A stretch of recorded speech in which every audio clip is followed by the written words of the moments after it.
Good evening, everyone. Good evening. I am Leonard Luciano. I am the Essex County District 4 Freeholder. I am joined tonight by my colleagues, President of the Essex County Freeholder Board, Blonnie Watson, and the freeholder who sits to my right, the newest addition of the Freeholder Board, and a very good friend of mine, Freeholder at Large, Jerry Owens.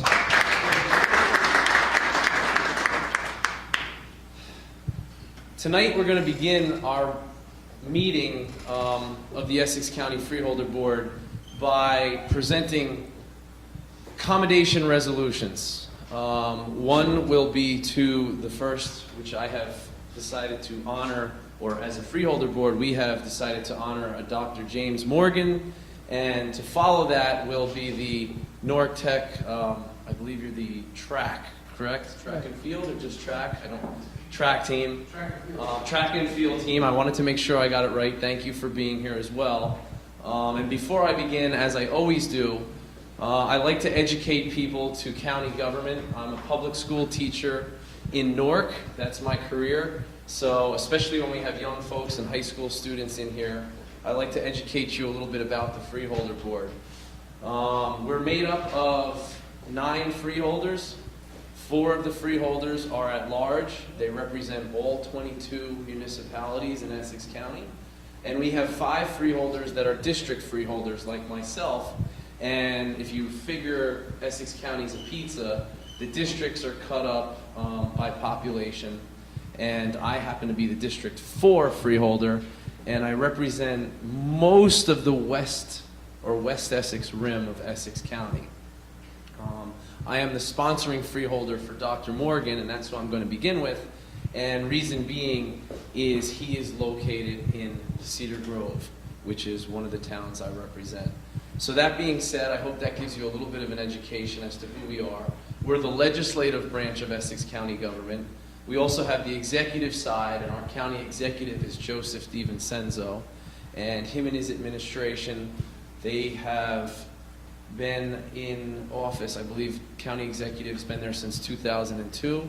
They have done a wonderful job with parks and recreation, and as far as our schools go, county executive is very proud, and I'm very proud to have Newark Tech here tonight to honor you guys. But I'm glad that you also will get to see another presentation which I'm going to present now.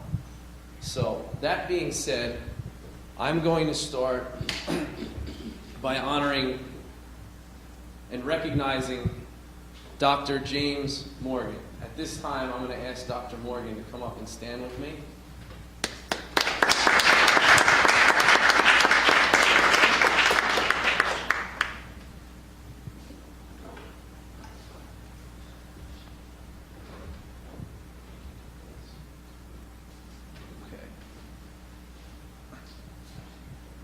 I'm honoring Dr. Morgan, along with the other freeholders tonight, for his compassionate effort to help the people of Haiti by providing free health care through an organization called Lamp for Haiti Incorporated, a nonprofit, non-sectarian, and apolitical humanitarian organization he co-founded in 2006. I first learned about Dr. Morgan, whose private practice is located in Cedar Grove in Verona, from an article in the Verona Cedar Grove Times. I was touched and impressed by the selflessness of his volunteer efforts and knew immediately that his story was one that should be applauded and retold. And that is why I've invited him here tonight. Dr. Morgan first visited Haiti in 2001 after return home, distressed by memories of residents living in abject poverty and without the most basic health care and other social services. So much so that he returned in 2005 with $14,000 in medical supplies to set up a temporary health clinic in, and I want to get the spelling right, our pronunciation right. Is it Cité Soleil? Cité, thank you. Cité Soleil, a crime-ridden slum in the capital of Port-au-Prince. From that point on, Dr. Morgan returned to Cité Soleil every 6 weeks to meet with community leaders and local residents to learn of their paramount needs: food, clean water, security, education, and health care. Something he could do something about, which led to his proposal to establish a permanent clinic and to found Lamp for Haiti in 2006. Ever since, he has provided quality free medical care and humanitarian assistance by working with and for the people of Haiti to improve the lives of some of the most marginalized people in Haitian society.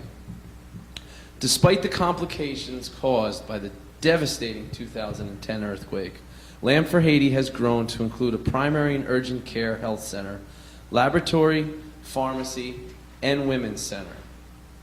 In keeping with Dr. James Morgan's belief that the organization should help Haitians find Haitian solutions for Haitian problems, rather than having them imposed on the Haitian people from afar, Lamp for Haiti's paid professional and support staff is comprised entirely of Haitians. The health clinic with a staff of 10 is open 5 days a week, year-round, and serves 700 or more patients a month, free of charge. And the health care is basic humanitarian right, which Dr. Morgan believes in. And he treats such diseases as tuberculosis, sexually transmitted diseases, acute illnesses, malaria, malnutrition, and minor trauma.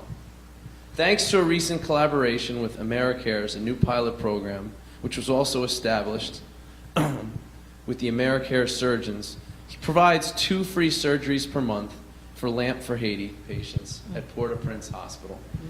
Lamp for Haiti hopes to provide even more comprehensive care and reliable supply of purified water for residents in the years to come, and to remain an effective Haitian-driven catalyst for many more improvements in the lives of the Haitian people through the generous donations of individuals, corporations, and organizations. Dr. Morgan grew up in Montclair, here in Essex County, and he graduated from Manhattan's Xavier High School before earning a BA and MD degrees from Creighton University. He served as an intern, resident professor, and attending physician at Loyola University Medical Center and Hines VA Hospital in Illinois, and at New York City's St. Vincent's Hospital, before beginning his private internal medicine practice in 2005. That includes general medicine, travel medicine, hospice, and palliative medicine. Dr. Morgan, again, thank you for being here, and on behalf of the Essex County Board of Chosen Freeholders, I want to express our deep respect for your compassionate efforts to assist the people of Haiti, and thank you for your relentless efforts through Lamp for Haiti to shine a light on the urgent and ongoing needs of the Haitian people. Congratulations, sir.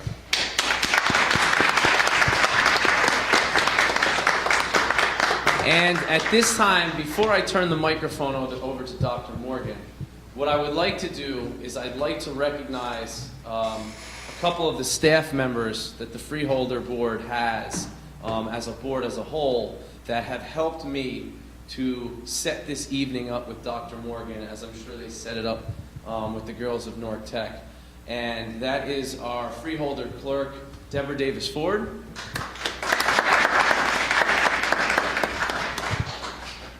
And our Public Relations Officer, Gary Krosig. At that, again, Dr. Morgan, congratulations, and please share with us some of your thoughts. Thank you very much. Appreciate your efforts.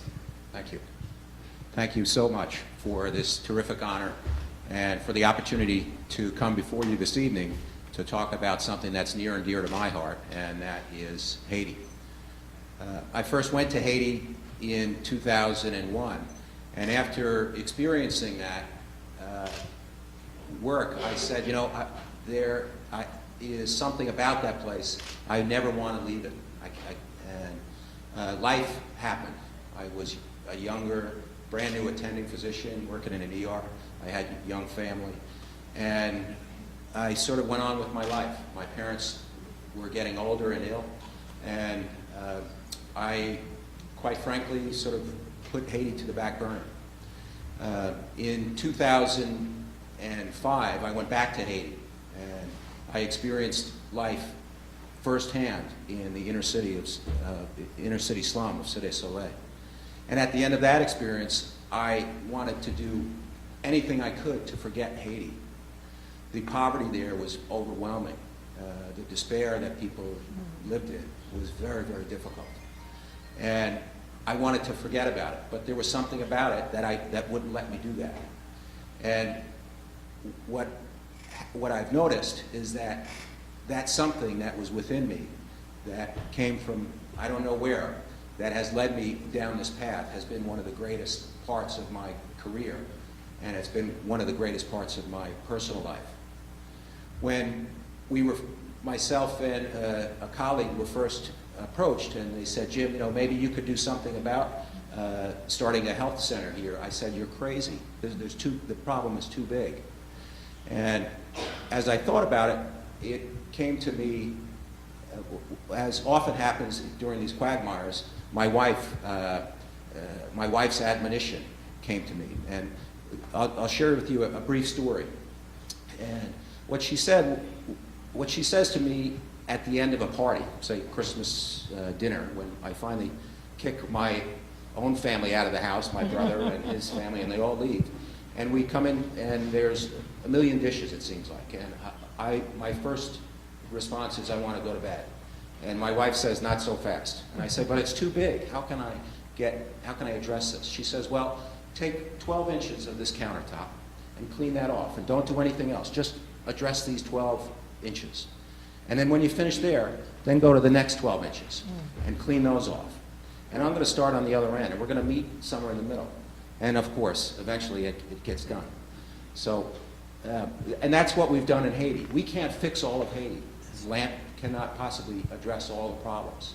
But there are some terrific things that are being done. And I think LAMP for Haiti represents one such thing. We're providing free quality medical care in an area that is considered, remember, Haiti is considered by many to be the poorest country in the Western Hemisphere. Cité Soleil is probably the poorest section of the poorest country in the hemisphere. And so there should be no reason that we've had success, and yet we have. So what I hope that some of the people that are going to be following me up here will understand that these types of projects can be done. The problems can't be solved all at once, but they can be done with determination, with a goal, and with skills. And so with that being said, one can take it one step at a time. You can clean off those 12 inches at a time, and then you get to the next 12 inches of counter space. And whatever that problem is, it can be done. And I think LAMP for Haiti is only one such example. I won't go on. My wife at this point will be yelling at me more to stop talking, because I'll go on all night about Haiti, but I promise I won't do that. But again, I mostly wanted to say thank you on behalf of those whom we serve down in Haiti, and from whom I've learned a tremendous deal. And I'd like to thank you on behalf of our staff, our intrepid staff, all Haitian staff, skilled and have done and continue to do great work. So, Freeholder, thank you very much for the opportunity to speak, and thank you all tonight.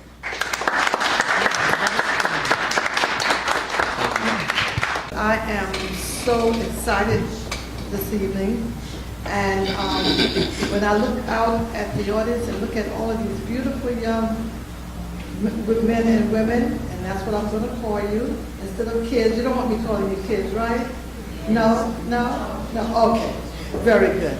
But let me just thank you for coming and being with us this evening.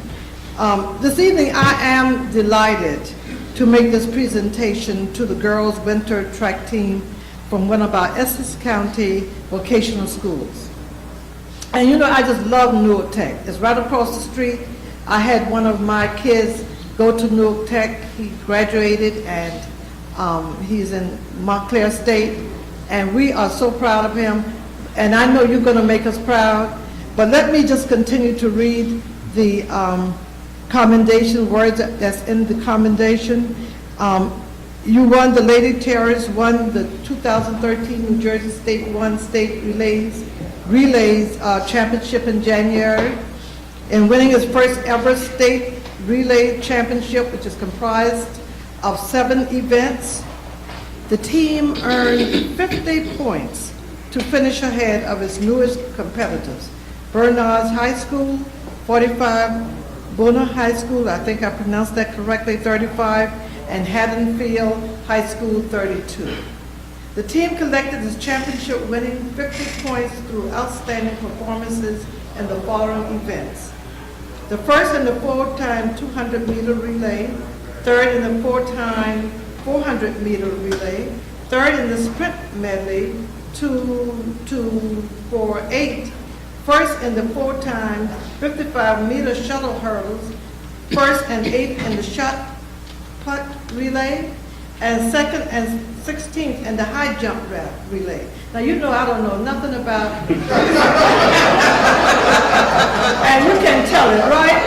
So I'm going to have to come to one of your track meetings so that you can teach me how to to understand what the meter relay for 4x 200 is and what's a 4x 400 meter relay, because I have no idea.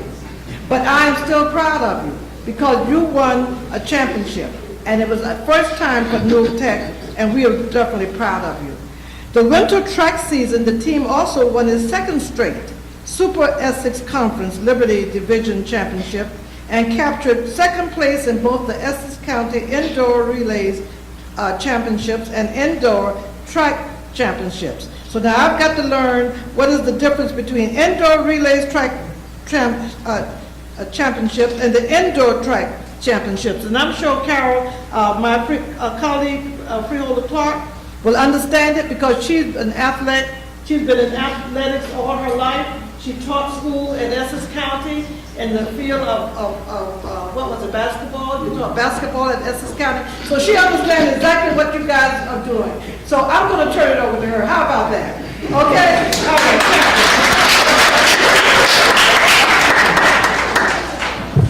Thank you very much, Madam President, and to Freeholder Owens, and I believe Freeholder Luciano is out in the hallway. Actually, I wasn't sure whether I'd be able to be here with you this evening because I'm running from a different perspective right about now. I got my shoes on as well, but I am pleased and honored to be here with you. The individual members of the team also enjoyed outstanding success at the 2013 NJSIAA Group 1 State Championships held in February, where Ayanna Amsterdam won the Group 1 Indoor 55-meter hurdle state championship, and Essence Underwood won the Group 1 Indoor shot put state championship. The team also won its first ever national title. When as a team, they competed in the 2013 USA Track and Field United States USATF Track Federation National Youth Indoor Track and Field Championships held in Prince George's County, Maryland in March. There, national titles were captured by the 4x200 meter relay team of Jaleesa Hayes, Jasmine Jones, Natalia Hinton, and Brianna Singleton, and by Natalia individually, when she captured the titles of both the 55-meter hurdles and long jump. The team was coached by head coach Eddie Green and assistant coaches Aaron Brown, Rolanda Bruce, and is it Nahimi Theodore? No? Nimi, okay. Nimi Theodore. On behalf of the entire Board of Chosen Freeholders, we congratulate all of you collectively and individually for your outstanding season. One of the things that I like to say to young people, especially young athletes, young student athletes, because that's one of the things that we are so proud of, that you are indeed student athletes, is that it's difficult for people to really comprehend the heart of a champion because of what you have to put into becoming a champion, the sacrifices that you have to make, the practices, when you run until you're so tired that you think you're actually going to pass out, when you run until you bend over because you got stitches in your side, when you have to push through the pain, when you're not really sure, but you're running like your life depends on it. Those are all of the things that you did to become champions. And then guess what else you had to do? You had to suck it up and get it together, clear your head, and get in those books and take those tests. You had to come to class on time. You had to do all of those things. You had to maintain that C or above average, or else you wouldn't have been able to run. You had to follow all of the rules and regulations set before you by the NJSIAA. You did all of that, and you did it with a whole lot of grace and style, and for that, we applaud you.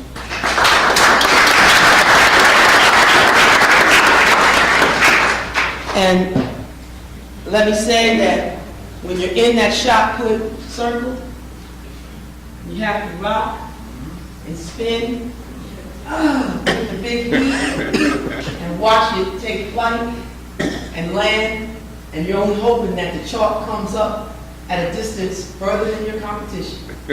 Or when you're running through the hurdles. I'm not a hurdler, never was. I'm not a track person because I was too slow. But when you have to know whether you're a right footer or a left footer, when you're leading, you got to go through that hurdle. If you hit it or you clip it, you can't stop. You got to keep going. Or the relays. The relay. It's a metaphor for life, isn't it? Because when you're running, you got to do this. And when you put that stick behind you, you must know that when you pass that stick, the other person, you'll put your hand out as well. The other person is there to catch that stick because you're taught not necessarily to look back. I mean, sometimes you have a minute to glance back, but you grab that stick and you come here and you know that the pass to the next person has to be sure and true. Those steps have to be right on. How many of us have watched the Olympics, knowing that we had the best team, only to have what happens? A stick drop, or an inappropriate pass, or maybe you run out of your lane, your passing lane. Oh, the relay is such a beautiful event because it's poetry in motion. So, look at this. We're talking about 200-meter relay, 400-meter relay, sprint medley relay, and the 55-meter shuttle hurdles. Boy, oh boy, oh boy. And then the high jump relay. Now that's one that I didn't know a whole bunch about, so I'm reading it right here. But evidently you guys were just something special. And we're so very, very, very proud of you. And so at this point I'd like to ask the coaches. I know that the athletic director is here, and head coach Eddie Green is here. So if athletic director Mr. Harris and head coach Green would come forward, let's give it to them while they come forward.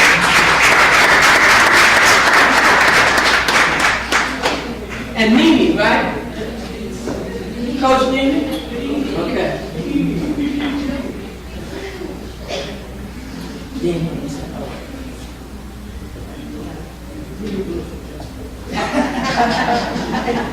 Basketball coach Deborah? I didn't at all. I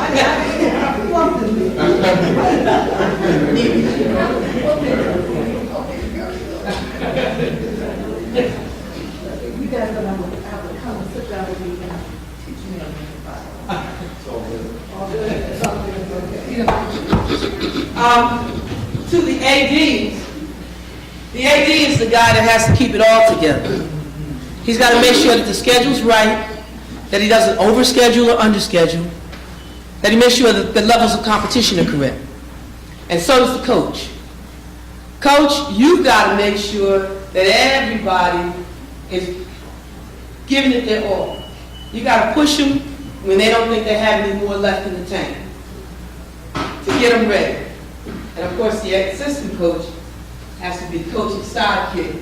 You guys got to be good cop, bad cop. But sometimes coach gets on your nerves, so you run to the assistant coach. Sometimes the assistant coach gets on your nerves, you run to the coach. But bottom line is, it's a team effort between the athletic director and the coaching staff. And so let's hear it for your athletic director.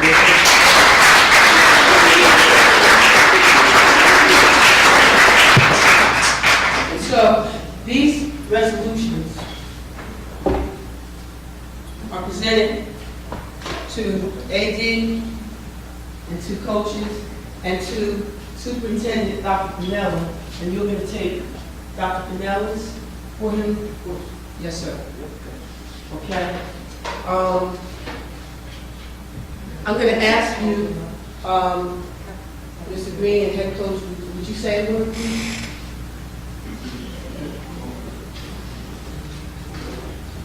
First, I'd like to thank everybody for these awards. Third time back here, right? So third time back here, right? This is a wonderful, wonderful team. This is their 5th state championship in 3 years. That doesn't happen often. And it's basically to the hard work of the coaching staff, the hard work of my parents who are here supporting the team, just like they're here now. They're there for us all the time, supplying lunches, giving rides, chaperoning trips. I mean, you can't do it without, it's a team. You have to have your parents. If your parents aren't dedicated, the children are going to be dedicated. And our young ladies are a direct reflection of their parents, and I'd like to applaud their parents right now for hard work. Can your parents stand up? Please. Can your parents stand up? Yeah, let's hear from parents.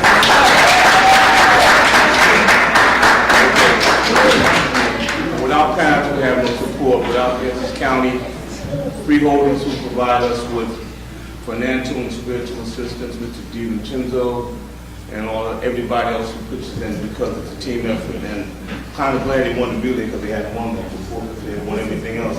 But this is great. They'll be in Philadelphia next week at the Pin Relay, where we hope to bring Essex County home some Pin Relay plaques. Come on now. Come on.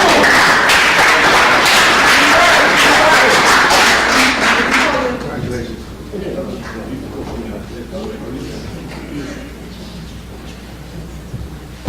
First off, I'd like to thank the freeholders for having us here.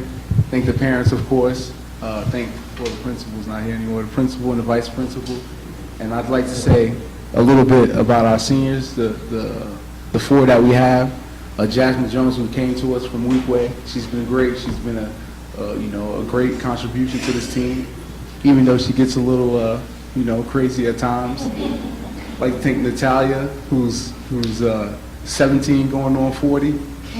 She's really mature, and she's the captain of our team. She's great. I'd like to thank Ayana.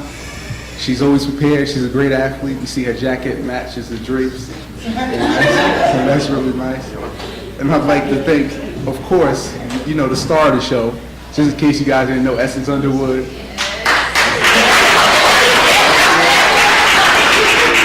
Yeah, she's all state, no big deal or anything, but yeah, she's pretty good, all right? And I'd like to thank Dan Harris and Eddie Lee Green, because, when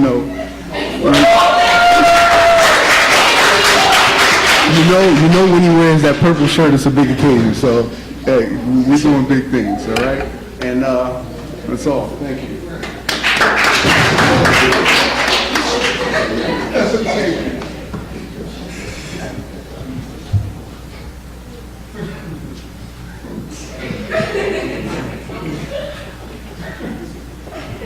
All right, we just want to, first of all, just thank the Board of Freeholders for yet again another acknowledgement of the accomplishments that we have this season. Graduated 4 seniors last year, all that have went off to college. 3 of them were full athletic scholarships last year. All right. And to come back this year and be able to produce yet again another state championship and outstanding performance was just fantastic, and basically just due to the hard work of these young ladies. When you talk about the road of a champion, these young ladies put in countless hours and still come back. We have 16 ladies over there. We have at least 12 of them that are always on principal honors, honor roll in school. Just fantastic student athletes, not just athletes, but student athletes. We have 3 seniors that are graduating, 3 senior young ladies that are graduating this year. 2 of them that are already signed with scholarships. Ayana signed with Clemson on a full athletic scholarship. And then we have Natalia Hinton that signed with Mount St. Mary's in Maryland on a full athletic scholarship. And then we have Essence who's still deciding between St. John's and Fairleigh Dickinson right now, which school she's going to go to next year. So they're just not just athletes, but fantastic student athletes. We've just enjoyed a lot of success, well, not just with our seniors, but with our incoming freshmen who have come in and just provided the team with a lot of spark this year, and a lot of heart and dedication. And like I said, I can't give enough accolades to our athletic director. Definitely without him, I don't know what this team would have been like this year. He's been the glue that's held this program together for the past 2 years that I've been in here. And we're going to miss him. He's retiring this year. So we're going to truly miss him next year. And hopefully he'll still come down and he'll visit and he'll keep in contact with us and keep us going. But we're going to really miss him next year. And definitely this is all due to him for his hard work and what he contributed to this program.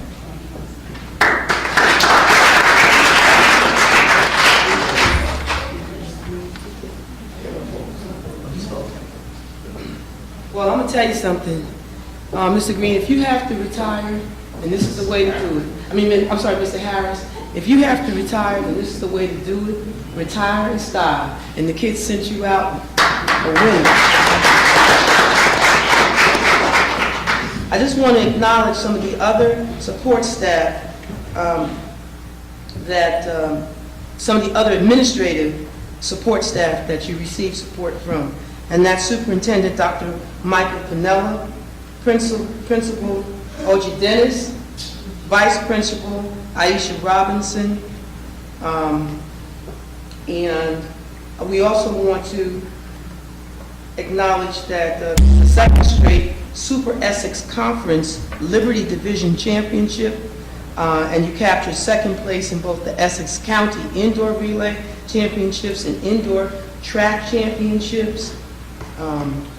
We just want to acknowledge all of the work that you've done. At this point, we're going to ask Coach if you will come forward and help us. If you'll read the names, Freeholder Watson, Freeholder Owens, and myself will pass out the awards. Yeah, you're gonna call up all the young. We're gonna help pass them out, and then we're gonna ask you to designate one member of the team to speak for the team. Okay, this will start with our seniors. Miss Ayana Amsterdam, Natalia Hinton, Jasmine Jones, Essence Underwood, and then our juniors, Janice Baytops, Cassandra Phillips, Rihanna Singleton, Sterling Salensi, and then our sophomore, Trudy Lampley, and Ladina Baytops, and then our freshmen, Whitney Court, Shantae Smalling, Ayana Fate, Angel Kalu, and Tiana Wilkerson. Oh, Tania. Tania. TT.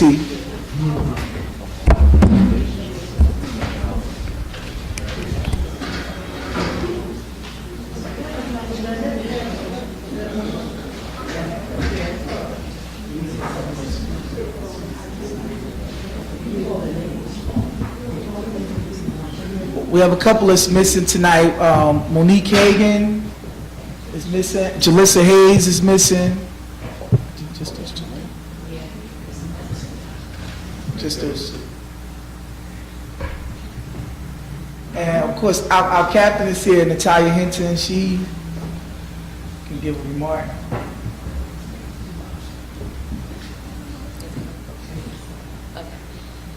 Hello, my name is Natalia, and I will be speaking on behalf of the North Tech Girls Track Team.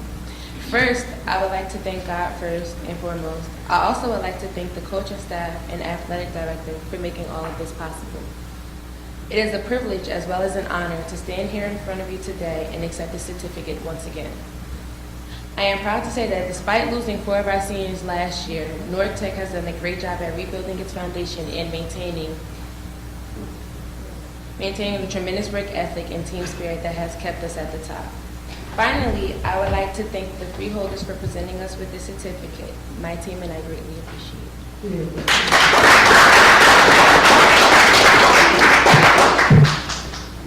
Just real quick, I would just like to say, these 3 senior young ladies are all in the top 15 of the class over at North Tech.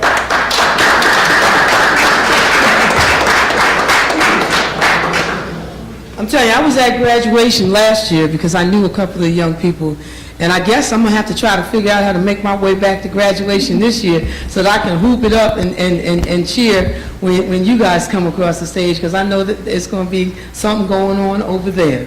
But you know what, Coach? The marker of real leadership is when you can lose people to graduation and reload. That means that you're building a culture of winning at your school. There's nothing better, because see, now you actually expect to win every time you step on the track, and that's a beautiful thing.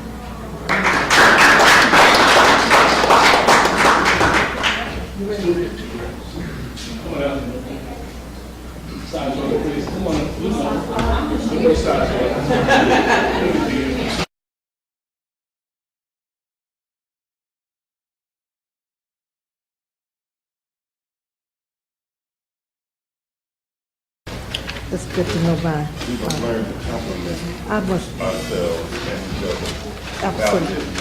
Emotion. I love it. I love it.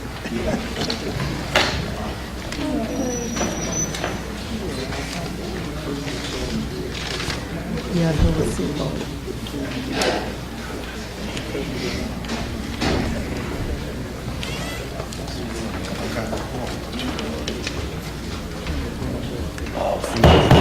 Meeting called to order. Will you please stand for the salute to the flag? Freeholder Seabold, will you please lead us in the salute?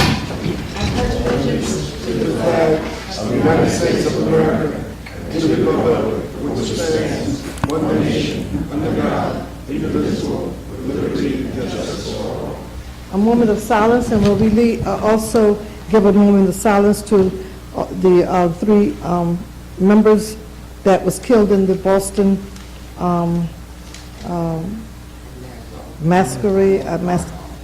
bombing. I don't know, they said it wasn't, they don't know yet if it was just somebody that did it at will, or if it was something that we need to be concerned about, but will we please bow our heads, and also for the families and those that are in the hospital, we'll pray for them also.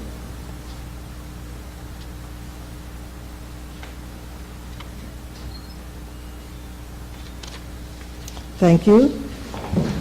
Roll call, Madam Clerk. Freeholder Beasley. Freeholder Bobadilla. Freeholder Clark. Here. Freeholder Gill. Here. Freeholder Johnson. Present. Freeholder Luciano. Here. Freeholder Owens. Here. Freeholder Vice President Sebo. Here. Freeholder President Watson. Here. Okay, I have before me certification from the clerk that this meeting is in compliance with the Open Public Meetings Act. Madam Clerk, are there any topics of discussion? Madam President, there are none. Okay, then, Madam Clerk, let's go to the public comment session on agenda items for action only. Tonight, we will vote on resolutions 1, 7 through 14, 23, 26, and 43 through 50. So if there's any member of the public who would like to comment on resolutions 1, 7 through 14, 23, 26, 43 through 50, please come to the microphone, state your name and affiliation, and you have 3 minutes to speak.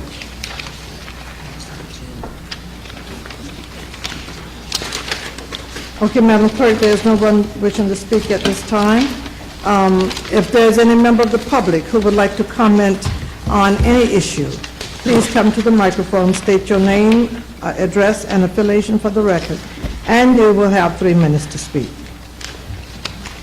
on any issue. Okay, Madam Clerk, there's no one wishing to speak at this time. Madam Clerk, are there any ordinances or resolutions on second reading? Madam President, there are 3.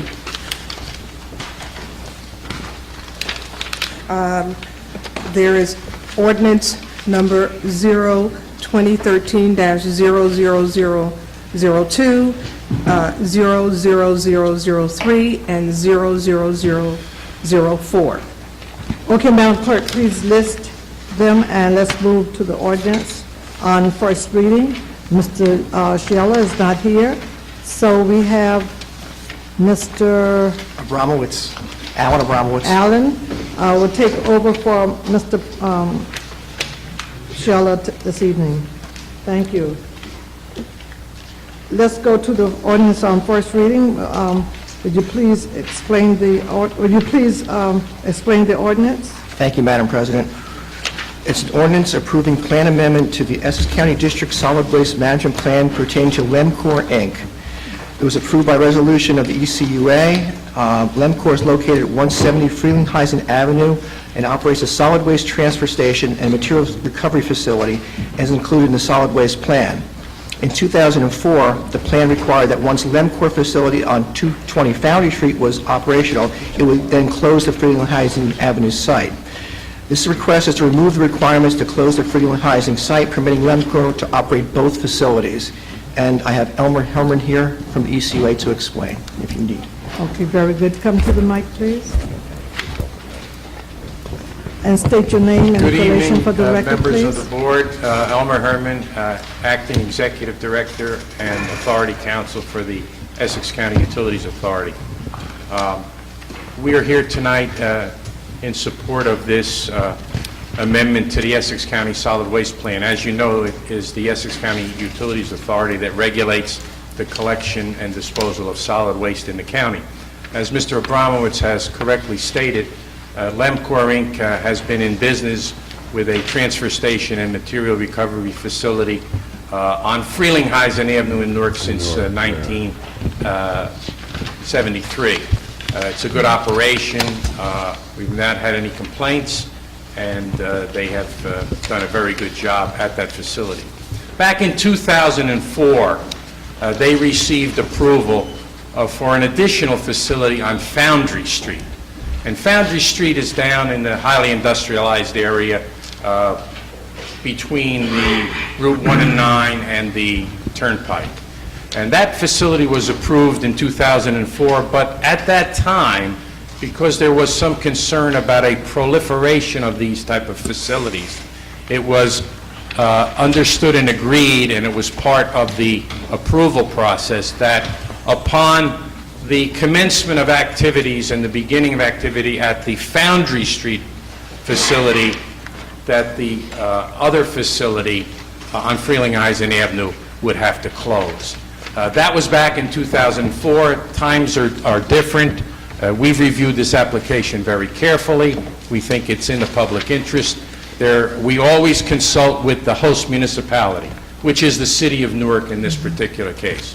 And there is a letter of strong support for this application signed by Julian Niels, the business administrator of the city of Newark, indicating that a number of these facilities have closed, that Newark has lost some host municipality fees as a result of that, And this also will continue to bolster the Newark economy for jobs if this application is approved.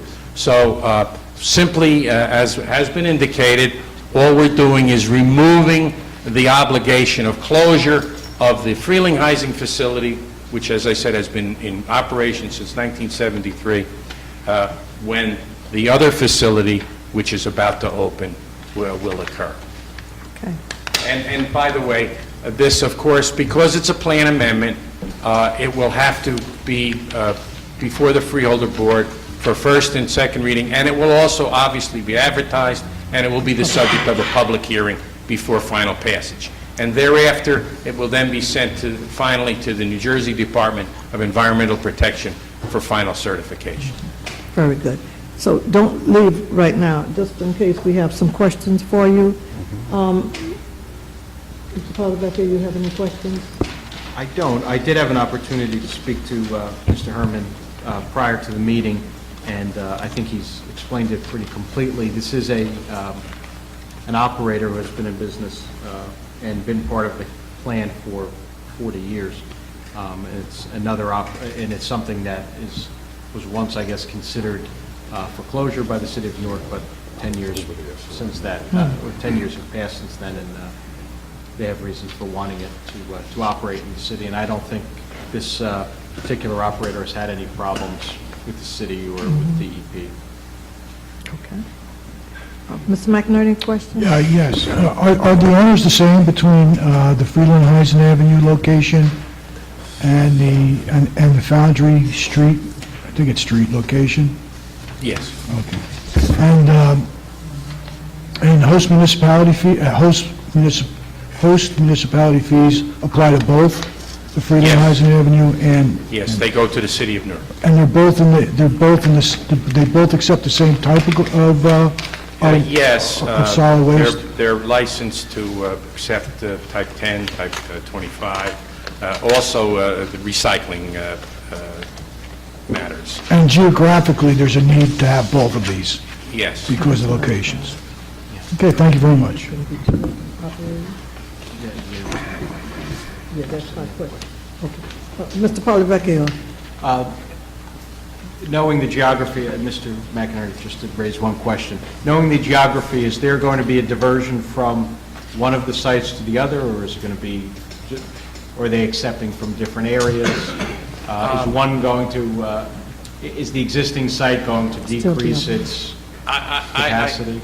I don't think so. I think that the existing site, because they run such a good operation and have been in business for such a long time, I think they'll keep all their customers. And apparently, this other location could be more convenient off of certain highways for other entities to use. Okay, so this would be less, I'm just thinking out loud, where it's located, and I'm familiar with that, would be less travel through the city streets. Oh, definitely. Definitely. This is, you know from your family being an old Eastward family, this is down in a highly industrialized area. West of, I should say east of 1 and 9, between 1 and 9 and the Turnpike. It's not in any area where it would cause any problems with any residential neighborhoods or anything like that, or any type of additional traffic problems. Mr. McInerney. I just have one other question. What was the initial reason for the requirement to close the Freeland-Heisen? At the time, back in 2004, there was a thought process that there could be a proliferation of these type of facilities. But what has happened in the meantime, a number of these facilities have closed, apparently weren't financially solvent, and so now there appears to be an additional need for this facility, for the reasons stated by the business administrator of the city. Are there any other facilities generally located around the Foundry Street location, or is this pretty much isolated? I think it is pretty much isolated. Thank you. Okay, freeholders. Freeholder Clark. The only question I would have, Mr. Herman, is from an environmental standpoint, nothing is, you said they've been in business for 40 years. Yeah. So obviously, they've been accepting the kinds of materials that they've been accepting for that same length of time. You don't expect that there'll be any different kinds of materials that would be processed? Definitely not. I mean, they are licensed to accept certain types of materials. I mentioned ID-10, which is the garbage. There are construction and demolition. There's vegetative waste. Nothing of any kind of hazardous waste, obviously. And this is regulated not only by the city, but we're the regulatory agency together with the DEP. And as I said, this company has shown us over a lengthy period of time that they're very good citizens. There have never been any complaints or any problems. Good stewards of the environment. Yes, they are.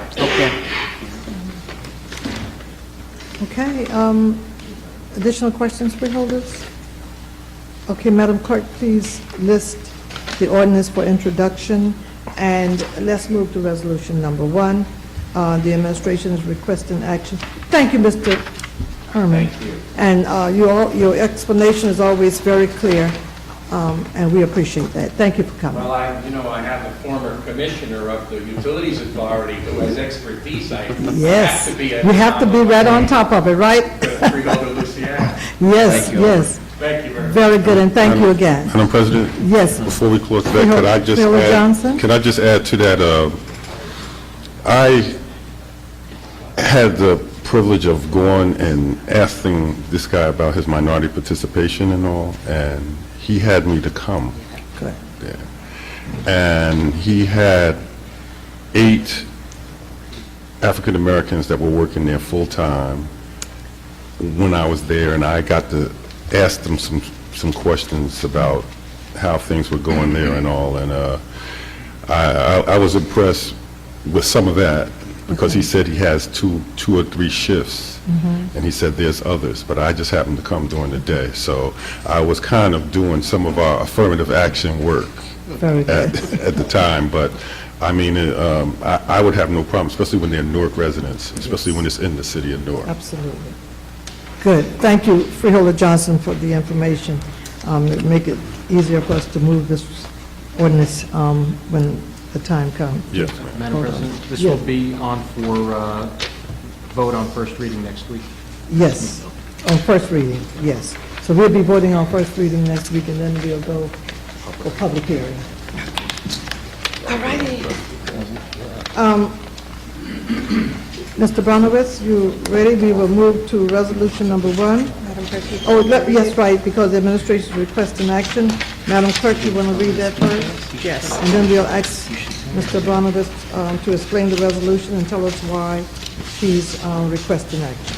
Resolution number 1, County of Essex Professional Services regarding New United Corporation versus County of Essex and Essex County Improvement Authority, Lum, Drasco, and Hosiden, January 1st, 2013 through December 31st, 2013, $80,000 amended agreement.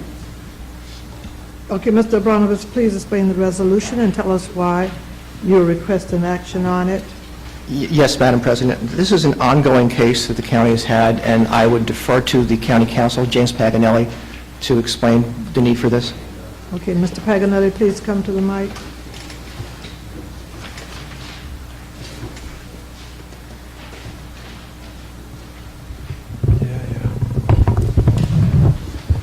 Madam President, James Paganelli from the Office of County Counsel. I think the board is all too familiar, unfortunately, with this case. It goes back to 2004. It was a lawsuit initiated by New United against the county, seeking to compel the move of the psychiatric hospital to New York, and then also seeking monetary damages, alleging the county has not maintained the facility, and monetary damages for the county's failure to move the facility to Newark. Yes, Mr. Polyvecchio. Mr. Paganelli, the contract amount, this is clearly, and we've discussed this before, but it's clearly lower than in past years. at least from, and it has been amended from time to time during the year, but this is clearly lower than other contracts we've had Yes. with this firm. How come they're getting a lower contract this year? Sure. Madam President, through you, the board may recall that the New United folks are still entangled with the vocational school. Vocational school is still taking steps to acquire this site for the future site of a vocational school. Because of that, and because vocational school has its own counsel involved, we have backed off our litigation. There's not been much going on. They are now still up at the appellate division. And so with a lessened workload, or a workload that's at least going to wait to see how they get things resolved, we didn't think it needed the budget appropriation that they've had in the past. Obviously, if things heat up, if discovery heats up, we may have to come back, but right now, this plan, I think, will keep us through the rest of the year.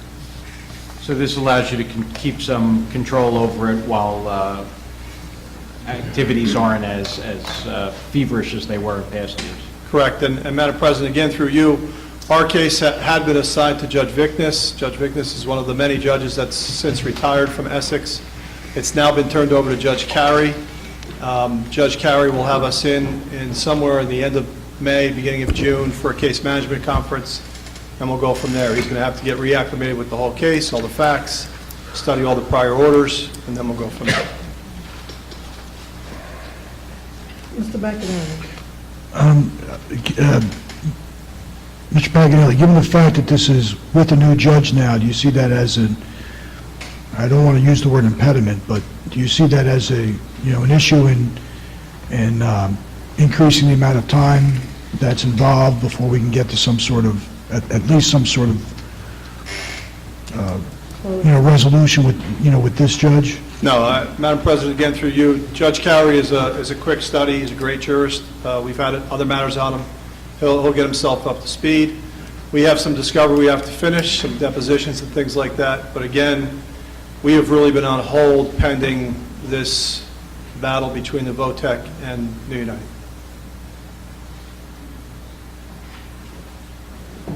Okay.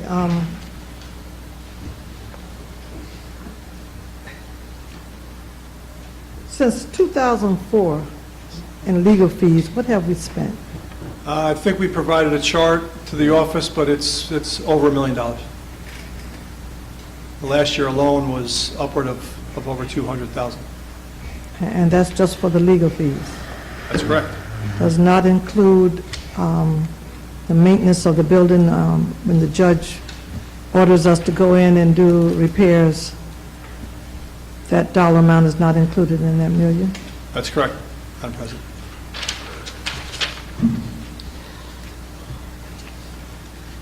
Okay, freeholders, do you have any questions or comments?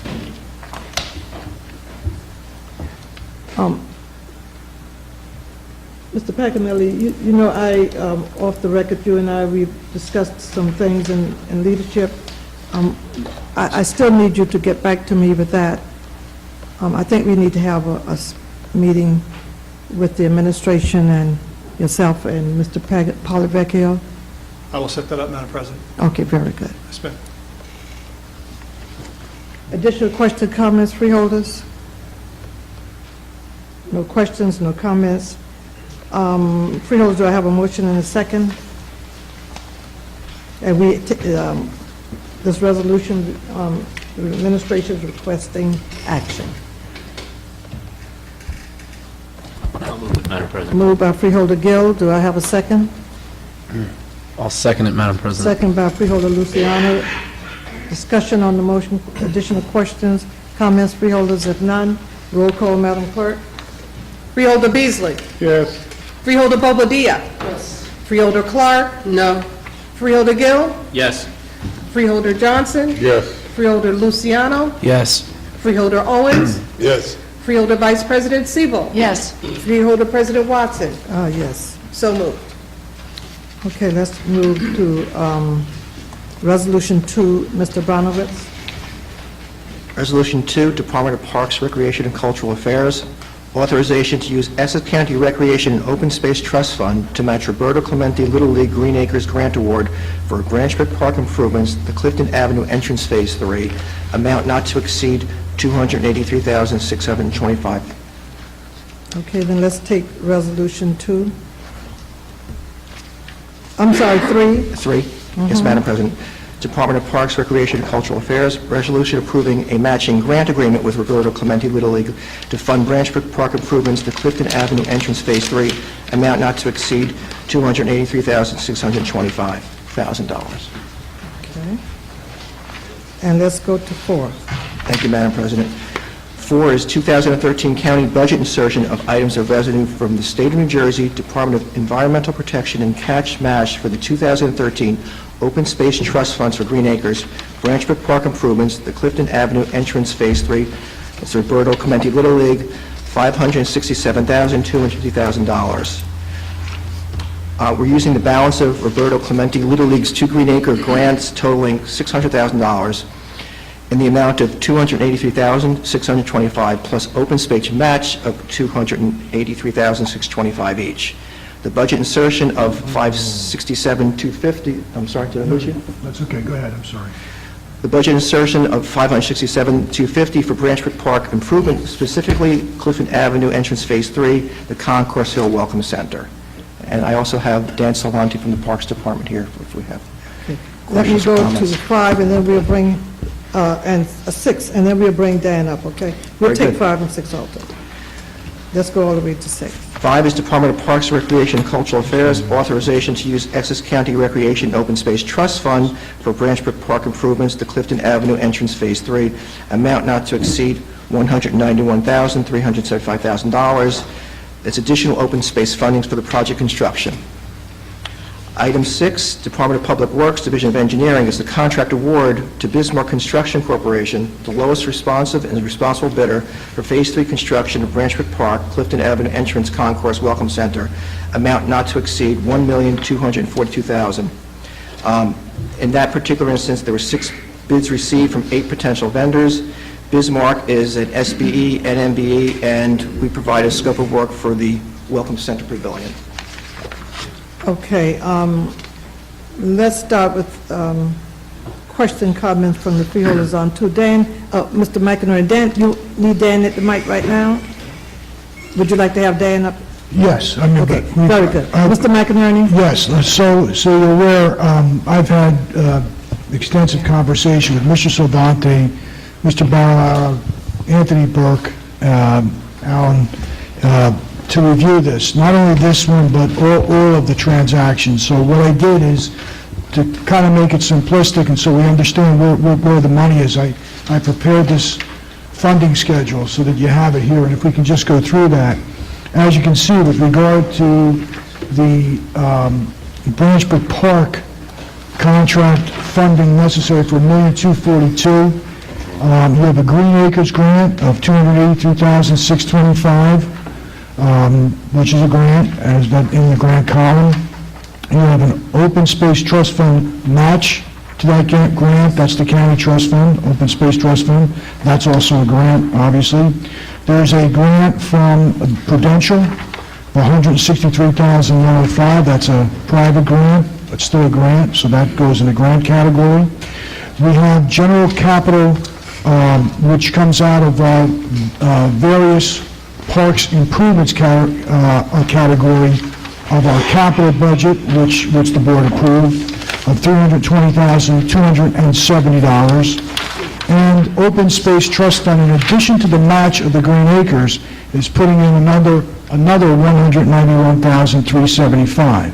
So of the total of $1,242,921,730 is all grant funded, and $320,270 will come out of our capital budget, which eventually will be funded by bond anticipation notes and then subsequently long-term bonds. So that's the only county taxpayer piece, if you will, the $320,270. So I'll stop there at that, Madam President. Okay, we'll stop there, and then we'll come back. And thanks for the information that you provided to us on the capital projects. Well, I want to thank the administration. Some of this got a little confusing, especially towards the bottom here. We'll go through it. Absolutely. And, So this is great. This is right. good for the freeholders, too. Thank you. So let's go back now to resolution, freeholders, let me go back. The information that we just received from Mr. McInerney, do you have any questions at this time? None? Okay, then let's go, Freeholder Bobadilla? I Yes. don't have a question on the content of the funding that we received, but I do want to go on the record by saying that the Roberto Clemente Little League is an exceptional institution that's been around for 36 years in the Northfield section of Newark, and they service kids throughout the city, and their work is vital. It serves as a community stabilizer and helps build community development. And as you know, last year they were instrumental in the erecting of the Roberto Clemente statue, which is a monument to what he did as not only as a baseball player but as a humanitarian. So I just want to go on the record in acknowledging that they are an exceptional organization. Absolutely. Okay, and thank you for that information. Freeholders, with that being said from Freeholder Bobadilla, do you have any additional questions on Resolution 2 and 3? Resolution 4?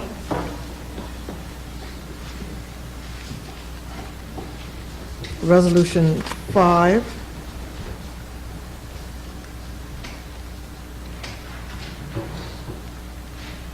And Resolution 6.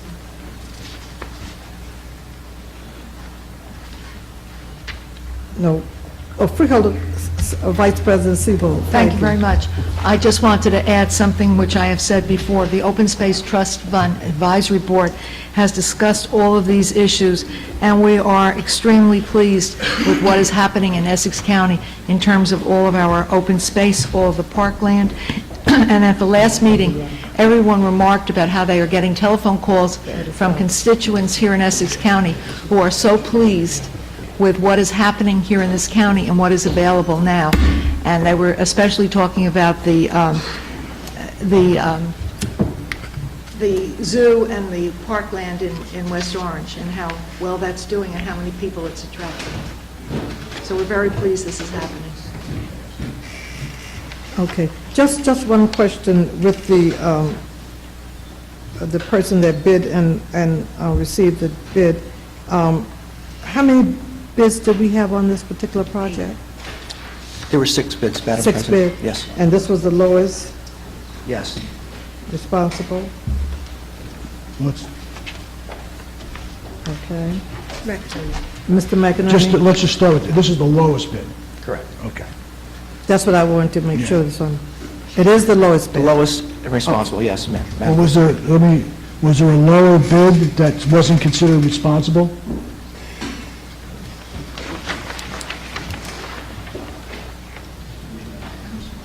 No, it's the lowest bid. Okay, that's all we want to know. Thanks. Okay,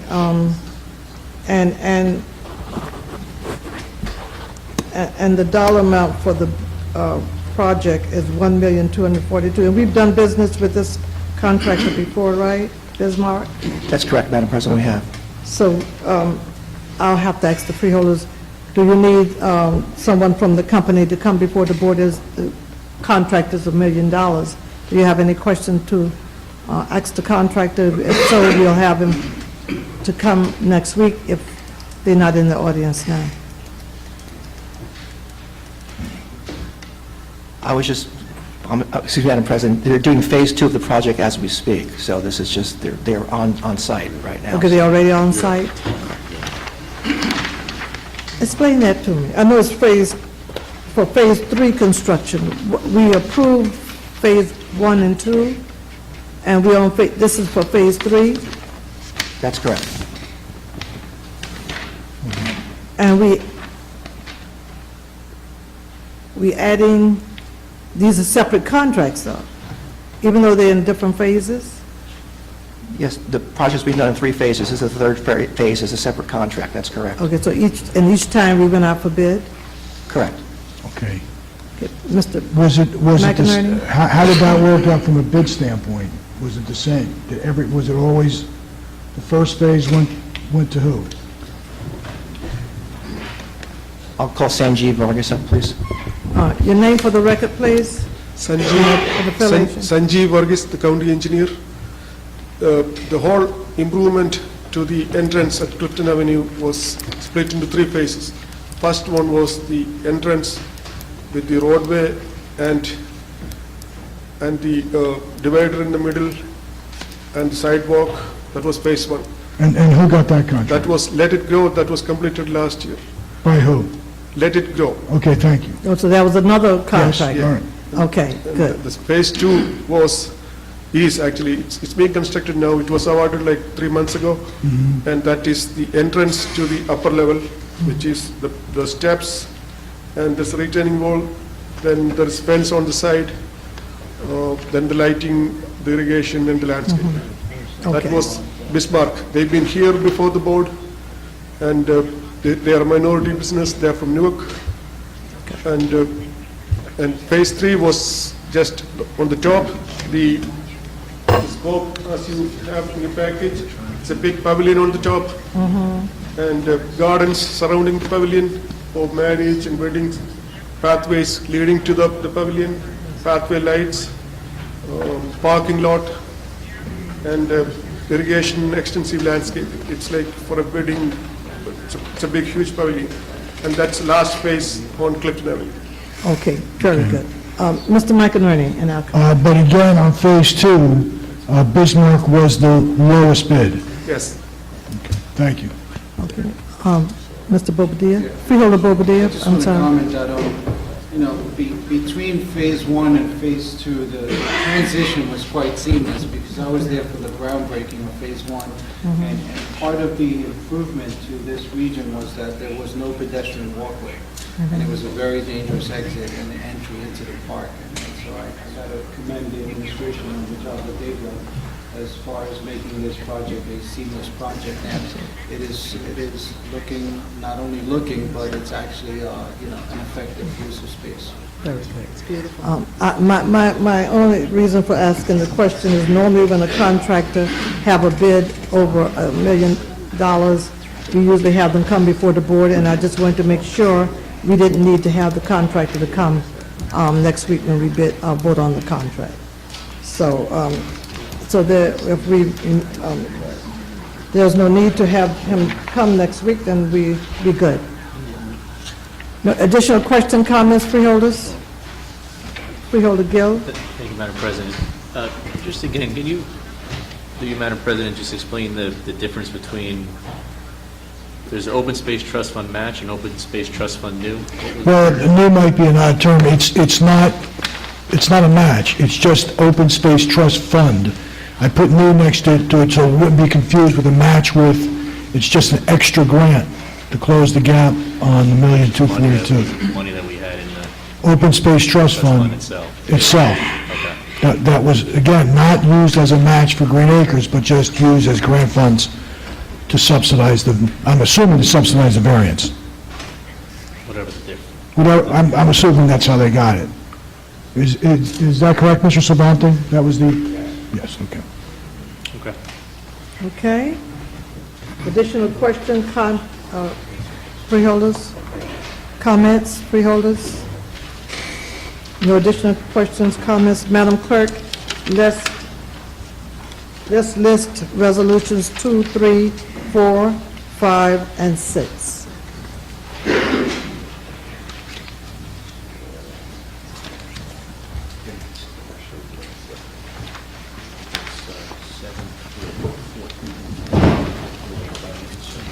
Okay. And then I'll go to the edit starts. Okay. Madam Clerk, let's take resolutions 7 through 14. We'll read it into the record at a later time. The administration's request in action. These are insertion of items of revenue from New Jersey, from the state. So at this time, we will have Mr. Abramowitz, you want to explain Resolution 7 and tell us why you're requesting action, which I know, but we need to put it on the record. Madam President, Resolution 7, 2013, county budget insertion of items or revenue from the New Jersey Department of Law and Public Safety, Division of the State Police for the Emergency Management Performance Grants, Office of the Sheriff, $110,000. This is to enhance ability to prevent, protect against, and respond to and recover from acts of terrorism, natural disaster, and other catastrophic events and emergencies. The sub-grant will be distributed to the following municipalities: Belleville, $10,000, Bloomfield, $5,000, East Orange, $5,000, Livingston, $5,000, Millburn, $5,000, Newark, $15,000, Nutley, $5,000, West Orange, $5,000, and there's an in-kind match of $55,000. Okay, continue, because we'll take them all together. Resolution 8, 2013 county budget insertion of items of revenue from the New Jersey Transit for SCDRTAP 2012 Auction Vehicles Program Income, Division of Senior Services, $10,136,000. Senior Services operates the countywide special transportation system, which consists of 33 vehicles. 8 vehicles were determined no longer useful and auctioned by the Division of Fleet Management. The net proceeds were $10,136,000. Resolution 9, 2013 county budget insertion of items of revenue from the New Jersey Transit for SCDRTAP 2012 Special Transportation Program Income, Division of Senior Services, $7,429. This was income collected for special transportation for disabled prisoners into court. Continue? Continue, and we'll go all the way to 14. 14? Okay. Resolution 10, 2013 county budget insertion of items of revenue from the New Jersey Office of the Attorney General, General Division of State Police for Hazard Mitigation Grant Program, Office of the Sheriff, $200,000. Updating of all hazard mitigation plan. The project period is from 8/30/12 to 4/15/13.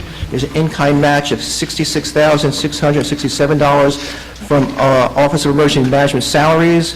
It's to develop, coordinate, monitor implementation of a local hazard mitigation plan measures. 11 is 2013 county budget insertion of items of revenue from the state of New Jersey, Department of Law and Public Safety, Division of Criminal Justice for Local Law Enforcement Assistance Component, Office of the Prosecutor, $34,309,000. This is to pay for prosecutors' office detectives' investigatory overtime assignments involved in the investigation and prosecution of major crime cases. The grant period is from 3/3/13 to 2/28/14, and there's no match. 12, 2013 county budget insertion of items of revenue from the state of New Jersey, Office of the Attorney General, Division of Criminal Justice for Body Armor Replacement Funds, Youth Services, $16,261. This is for replacement of vests. They have a 5-year life. The vests are for protection against blunt force trauma associated with either impact from a knife or pointed objects, and this is for the juvenile detention officers. 13, county budget insertion of items of revenue from the state of New Jersey, Department of Labor and Workforce Development for Hurricane Sandy Disaster National Emergency Grant, Department of Economic Development, Training and Employment, $89,565. This is supplemental funding for an additional 15 participants in the program. The original grant was $1,763,019. The new grant max is $1,857,548. This is for temporary employment for cleanup projects due to Superstorm Sandy. These are welfare for work we and participants. Okay, thank you. Freeholders, do I have a motion to take 7 through 14 together? So moved, Madam President. Moved by Freeholder Clark. Do I have a second by Freeholder Beasley? Question, comments on 7, 8, 9, 10, 11, 12, 13, 14. Madam Clerk, we have taken them together, all county budget insertion. Madam President, yes. excuse me, I did not read 14. You didn't get 14? I did not read 14. Okay, I'm sorry. I thought. No, I apologize. I should read it. Okay, continue. Now, 14 is 2013 county budget insertion of items of revenue from New Jersey Office of Attorney General, Juvenile Justice Commission, and the catch match for the Prosecutor's Office for 2012 competitive county funding allocation, $1,000,000 $657,354. This is for court involves at-risk youth program services. It's a state community partnership of $1,082,717. Family court, $523,976, excuse me, and juvenile accountability, $45,595, as a catch mash of $5,066. All right, Freeholder, question, comments on, let's go back to 12, 13, 14. No comments? Freeholder Gill. Actually, just on, I think it was 7. Can we go back to 7? first? Yes.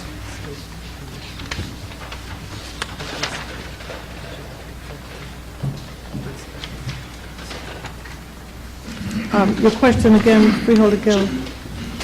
Just on 7, and, first and foremost, insertion of money into the budget is always a good thing, but just on 7, just trying to understand a little bit.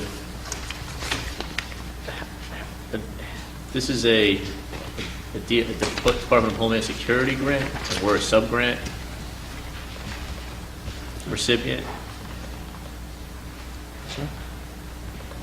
Yeah. Through you, Madam President, Yes. we were expecting someone from the Sheriff's Office here to explain this, but no one has come, so I have to get back to you on that. Okay, that's fine. I guess my question just is, I just would like to know, if it's a formula, it's formula funding, or is this, and what, again, are there additional, why aren't there more municipalities necessarily on this list, and how is it determined, in terms of the sub-grant requirements? I would just be curious to have some additional information. I'm going to support it, Madam President, I have no problem, but if you could get back to me, I'd be just curious to see a little bit more on this grant application itself. Be glad to. Yes, Yeah, the allocation. McInerney? Yeah, thank you. That answered your question? Yes, thank you. Okay, thank you, Mr. McInerney. Freeholder Clark? Yes, Madam President, on number 13, is this allocation, is it spread out over various municipalities, or is this for Essex County? In other words, are we providing these jobs, or are funds being dispersed out through the various municipalities to provide the employment? Through you, Madam President, this is for Essex County. Just Essex County? Correct. Have these people already been employed yet? Or will they be employed based on this grant? Through you, Madam President, they will be employed. These are 15 additional people being hired. And how do people go about applying for these? We are participants in our programs. I'm sorry, Julius Mumford is here? Okay. I didn't see you, Julius. Mr. Mumford, will you Madam please President, state your Julius name on the Montfort, record, please? Manager of Client Services, Division of Training and Employment. This was additional funding to the original grant that we got. The original grant allowed us to hire 105 throughout the municipalities of the county except for Newark. Newark received its own funding. This funding that we received here was to hire individuals for the Department of Public Works and the Department of Parks to help with the cleanup for our own county roads and park system. These clients are working because the grant expires on, drop dead date is April 29th, so it was temporary employment. So they are employed, they all came through the Essex County Division of Training and Employment one stop.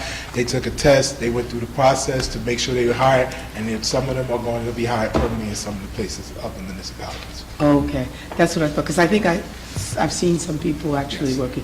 Are there any additional openings for people who may want to apply for a job? At this current time, we are all closed. We don't know if the governor is going to release another Department of Labor NEG grant, but as you know, with the funding that has come into the state, at this point, we could get another notice of obligation at any given time, depending on how, once they find a director to run all the Sandy cleanup, because that is someone they're looking for at this point in time. Thank you. No problem. Okay. Additional questions, freeholders? And for the mover, Freeholder Clark, and second by Freeholder Beasley. Freeholder Beasley, we'll take adding 14 to the list, is that okay? Freeholder Clark? we're going to take 14 along with, Yes, I think I ma'am. said 7 through 14. Yes, but- ma'am. I Yes, did. you did. That was the motion? Yeah. Okay, so let's vote then to take Resolution 7 through 14. Roll call, Madam Clerk. Freeholder Beasley? Yes. Freeholder Bobadilla? Yes. Freeholder Clark? Yes. Freeholder Gill? Yes. Freeholder Johnson? Yes. Freeholder Luciano? Yes. Freeholder Owens? Yes. Freeholder Vice President Sebo? Yes. Freeholder President Watson? Yes. So moved. Okay, let's go to the added starter resolutions, and we'll take 43, the administration request an action on 43, 44, 45, 46, 47, 48, 49, and 50. So let's start with Resolution 43. Okay. Resolution 43, Department of Parks, Recreation, and Cultural Affairs, authorization to use the Essex County Recreation and Open Space Trust Fund to fund construction services for the Essex County Turtleback Zoo Treetop Adventure Course, amount not to exceed $525,000. Continue. Let's go with... Madam President, you want me to read them all? Yes, read them all. and Okay. then, Resolution 44, Department of Public Works, Division of Engineering, contract award to Charlotte Properties Service Incorporated, the lowest responsive and responsible bidder for construction services for the Treetop Adventure Course at the South Mountain Recreation Complex, amount not to exceed $1,719,131.50. Resolution 45, Department of Parks, Recreation, and Cultural Affairs, authorization to use the Essex County Recreation and Open Space Trust Fund to fund improvements at the Turtleback Zoo, Children's Playground and Pavilion, amount not to exceed $330,000. Resolution 46, 2013 County Budget Insertion of Items of Revenue from the Zoological Society of New Jersey Incorporated for Essex County Turtleback Zoo Improvements, Playground, and Pavilion, Department of Parks, Recreation, and Cultural Affairs, $150,000. Resolution 47, Department of Parks, Recreation, and Cultural Affairs, authorization to use the Essex County Recreation and Open Space Trust Fund to match a Zoological Society of New Jersey Green Acres Grant Award for Turtleback Zoo Sea Lion Exhibit, amount not to exceed $200,000. Resolution 48, Department of Parks, Recreation, and Cultural Affairs, resolution approving a matching grant agreement with the Zoological Society of New Jersey to fund Turtleback Zoo Sea Lion Exhibit, amount not to exceed $200,000. Resolution number 49, 2013, County Budget Insertion of Items of Revenue from the State of New Jersey, Department of Environmental Protection, and a cash match from the Open Space Trust Fund for Green Acres Sea Lion Exhibit, Zoological Society of New Jersey, Department of Parks, Recreation, and Cultural Affairs, $400,000. Resolution 50, Department of Public Works, Division of Engineering, contract award to Charlotte Properties Services, the lowest responsive or responsible bidder to provide a children's playground and pavilion at Turtleback Zoo, amount not to exceed $878,298.52. Okay, Mr. Abramowitz, we're going to take Resolution 43 first with an explanation, and I think we'll take that one first, and then continue with by explanation, all associated with the zoo, but different parts of the zoo, I think we're talking about. Thank you, Madam President. First, I'd like to thank you for taking these as late starters, something we don't normally like to do, but in this instance, we felt that it was necessary. 43 and 44 actually are together. As you are aware, the Treetop Adventure was destroyed by Hurricane Superstorm Sandy, and this is to replace the activities up there and to rebuild. 43 is Department of Parks for construction services to the zoo for now to not to exceed $525,000.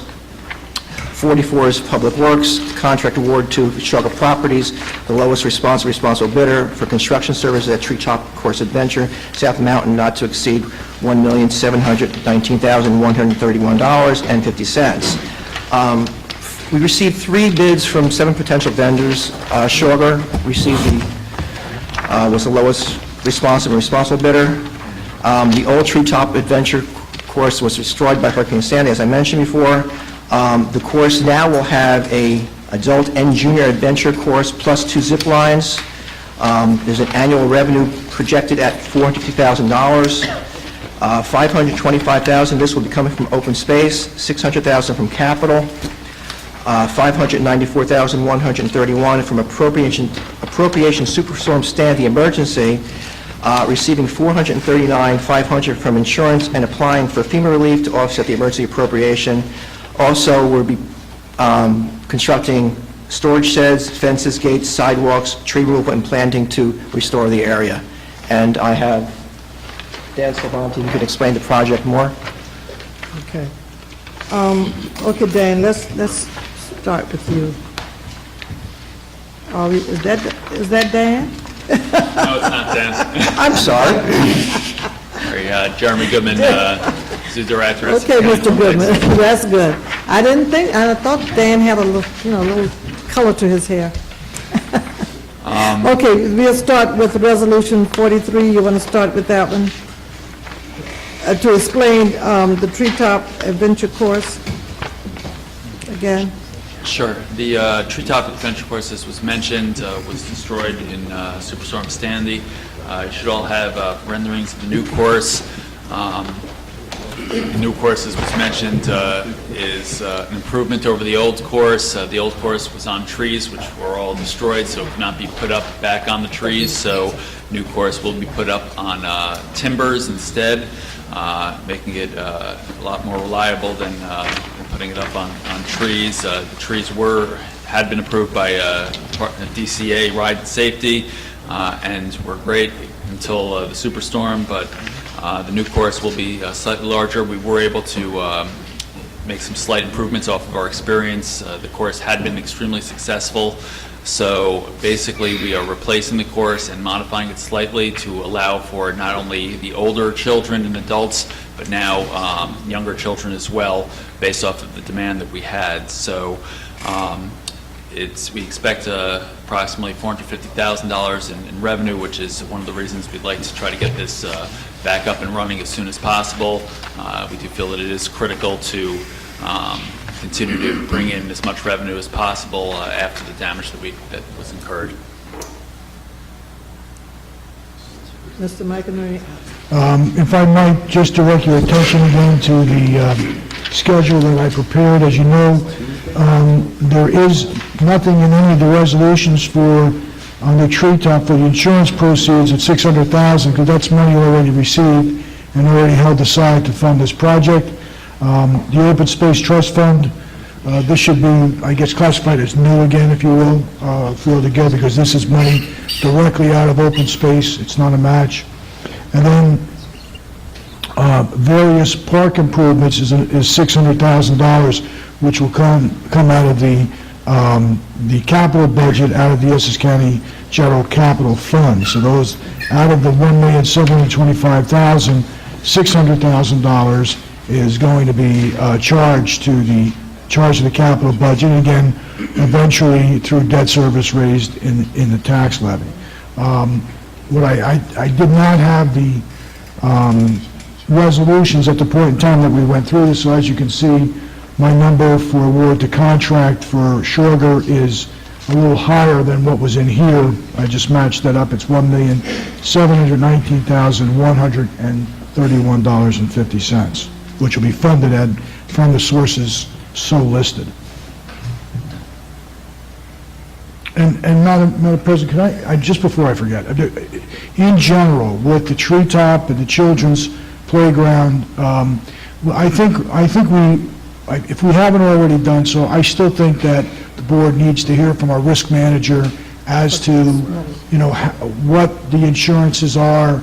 I know we have a certain amount of self-funded insurance, but I think we all are 100%, I'm assuming we're all 100% behind what's happening at the zoo, but I just think we need to know what those liabilities are, and I'm sure Mr. Del Guardio has thought this all out, but we'd like to hear from him on the record. I'm not holding anything up here. I'd ask that we could do that at some other point in time. But would we want to, if we want to do that after we vote on it, or? I have no problem voting on it. No, I'm not looking to hold these up. But, because we've already assessed that when Mr. Del Guardio assessed that, when we did the original treetop adventure. But, you know, I just wouldn't mind hearing from him again with regard to the children's playground, which is coming up next, on our agenda, just making sure that, you know, again, that we have his expertise on the record for purposes of these activities. I agree with that.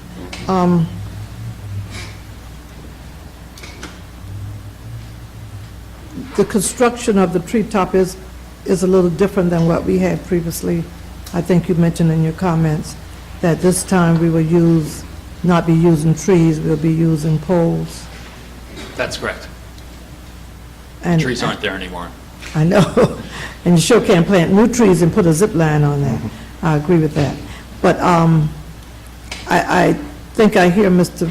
McInerney, because if we're using a different type, before we used the trees and the risk management had no problems with it, this time we're using the poles, we just need to have something, or hear from him, his comments on the change of the, what we're using for the adventure course, that is going to be safe.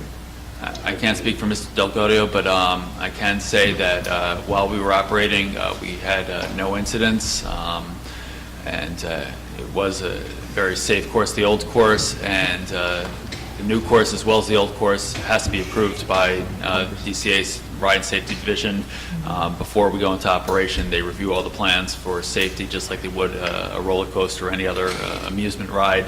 And from their standpoint, they deem this extremely safe as well. What's the age of the children, the youngest child that we will allow? Previously, there was no age limit. It was a strict height restriction. It was 54 inches and above. Now with the younger course, we can take below 54 inches, probably, and I believe the youngest is approximately 5 years old, once again, based off of their abilities, but it's a lot lower to the ground, and we can take much younger children now. It's designed for younger children, the junior course. Have we ever visited any other treetop adventure using young kids that age? I know the larger kids, I've seen, even on vacations, you see that all the time. We have, we consulted with a number of experts. We went out to the Poconos to Camel Beach, where they have a junior treetop course. We've also had a consultant on the design from North Carolina who has done many similar courses for youngsters. So all of their expertise was combined into the design of this new attraction. For the kids that... For the younger kids, yes. Madam President. Yes. Freeholder Johnson? Yes. Will these kids be escorted by an adult, or will there be a chaperone out there to help guide them through this? We do have a sort of a parents' corral right next to the area. We have a number of trained staff. As part of the requirements from the Ride and Safety Division, our staff to participant ratio, they detail all that for us. So there is never any instance where there wouldn't be a trained staff to assist any youngster or adult, for that matter, further than 10, 15 feet away or so. My question was, when these kids go on this, will there be someone with them moving, an adult, or, like you say, an experienced person moving with them, or will they be there will not. Let go? It's based off of their own abilities. They are secured to the line, so the most they can drop, I believe, is approximately 12 inches. But no, they navigate the course by themselves. Madam President, I think we should have the risk management person here to talk to us about that also, because you're talking about letting the kids go. Right. Although they're going to have supervised people there. I'll grab it. Let me go to Freeholder Bobadilla. I saw his hand first, and I'll come back to you, Freeholder Luciano. Freeholder Bobadilla. I actually want to go back to the money amount. Out of the money that we're spending outright, how much is that, and Mr. McInerney touched that, how much of that is going to be refundable by insurance, and is there any saving with the money coming to us due to those damages?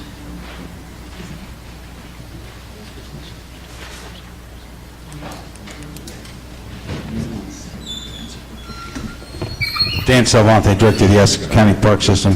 Based on a discussion with our risk manager, approximately $600,000 is coming back from insurance for the zip line. Any saving? I believe that's sanding and insurance together.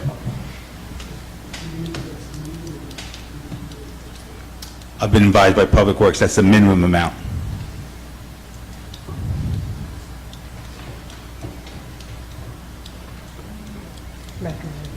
Mr. McInerney? So if this is the minimum amount, if there was any additional relief specifically for the reimbursement for damages on the Treetop Adventure, would, there still would be time to adjust the requirement out of our capital budget, correct? Yes.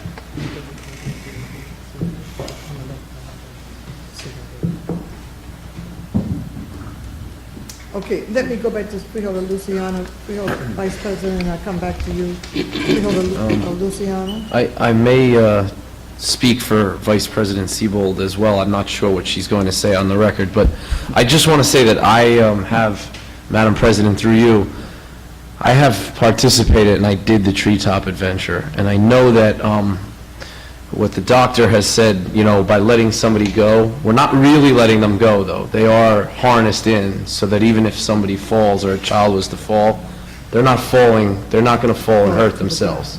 And we do have, I don't know if you made mention of this on the record, we do have experts, adults that are trained and certified that sit up in the Treetop Adventure as well from station to station, waiting for the patrons or the participants to get from one station to another. So if there is a situation up in the trees or now up in the poles, there are certified professionals up there that, I mean, I guess they quote-unquote rescue you so that you don't have to hang there and dangle for more than, 10 or 15 seconds.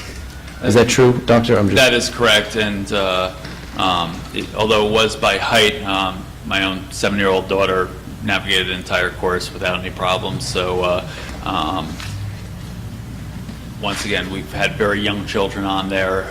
It is very much dependent on their own skills, athletic ability, etc. But there is never a trained staff moment where there is not a trained staff person who is not very close with a very short time to get to a person in need. And they are tethered, and there is no place that they can go once they are hooked onto the course. Freeholder Vice President Siebold? Thank you. We recently had an Open Space Trust Fund Advisory Board meeting, and the county executive was present, and we went over each of these items in depth, and we were all very pleased. And we were particularly pleased with the zip line because there have been many complaints from families where the kids weren't large enough to go on the course and so on. So we, by and large, I don't think anyone felt any disapproval at all for the fact that it would be available for more and more people. And Turtleback Zoo, and Dr. Goodman will tell you, we are the top zoo in the state of New Jersey now. And the revenue that's coming in at the zoo and the people coming to the zoo, and we're going to have more parking. It's unbelievable what has happened to South Mountain Reservation and how popular it is, not only statewide, but out of the state too. They're coming in from other states. And I think it's just wonderful. And we were all pleased with all of these items and what is going to happen. I could speak about each one, but every single one was met with acclaim in terms of what will be and what is going to happen to South Mountain Reservation. And thank you, Dr. Goodman, for doing such a good job at the zoo. The zoo is held in such high acclaim. Thank you. Freeholder Owens? I think that Freeholder Siebold kind of cleared my mind about it. I think the concern of most of us was the safety issue pertaining to the park. and it seems though it's been cleared up, I think, but that's the word that we didn't use, but I think that's the word we were all alluding to. How safe was this? And I think that you cleared that up. Okay, additional comments, freeholders?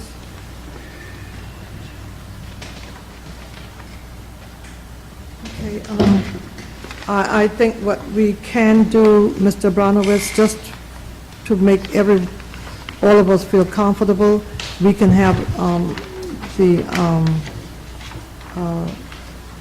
maybe we should have Frank Delgaudio? Frank Risk Delgaudio, the manager. risk manager, just to come and, even if we voted on it, or to give us a statement or put something in writing to us that he reviewed it, and there should be no detriment, can never guarantee it, but there's no immediate detriment to the county.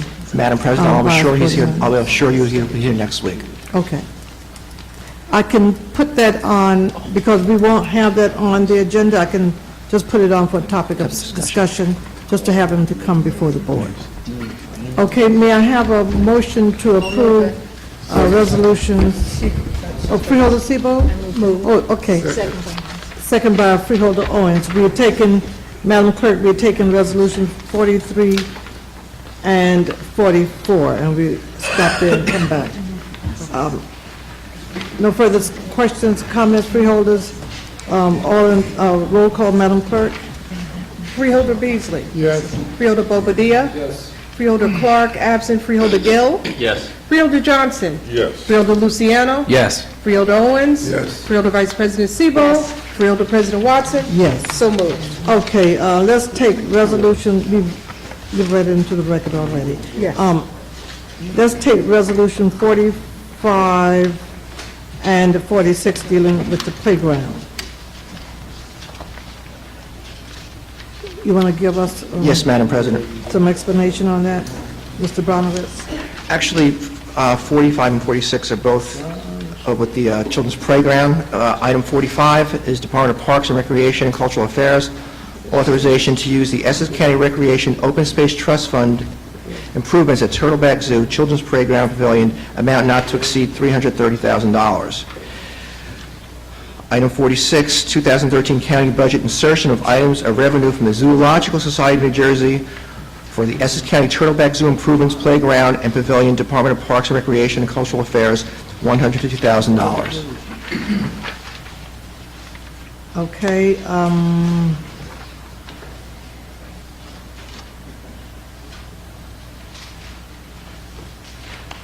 okay, question, freeholders, on resolution? I don't know. It's 40, that's what I was reading. 50, is 50 a part of Yes. of that resolution?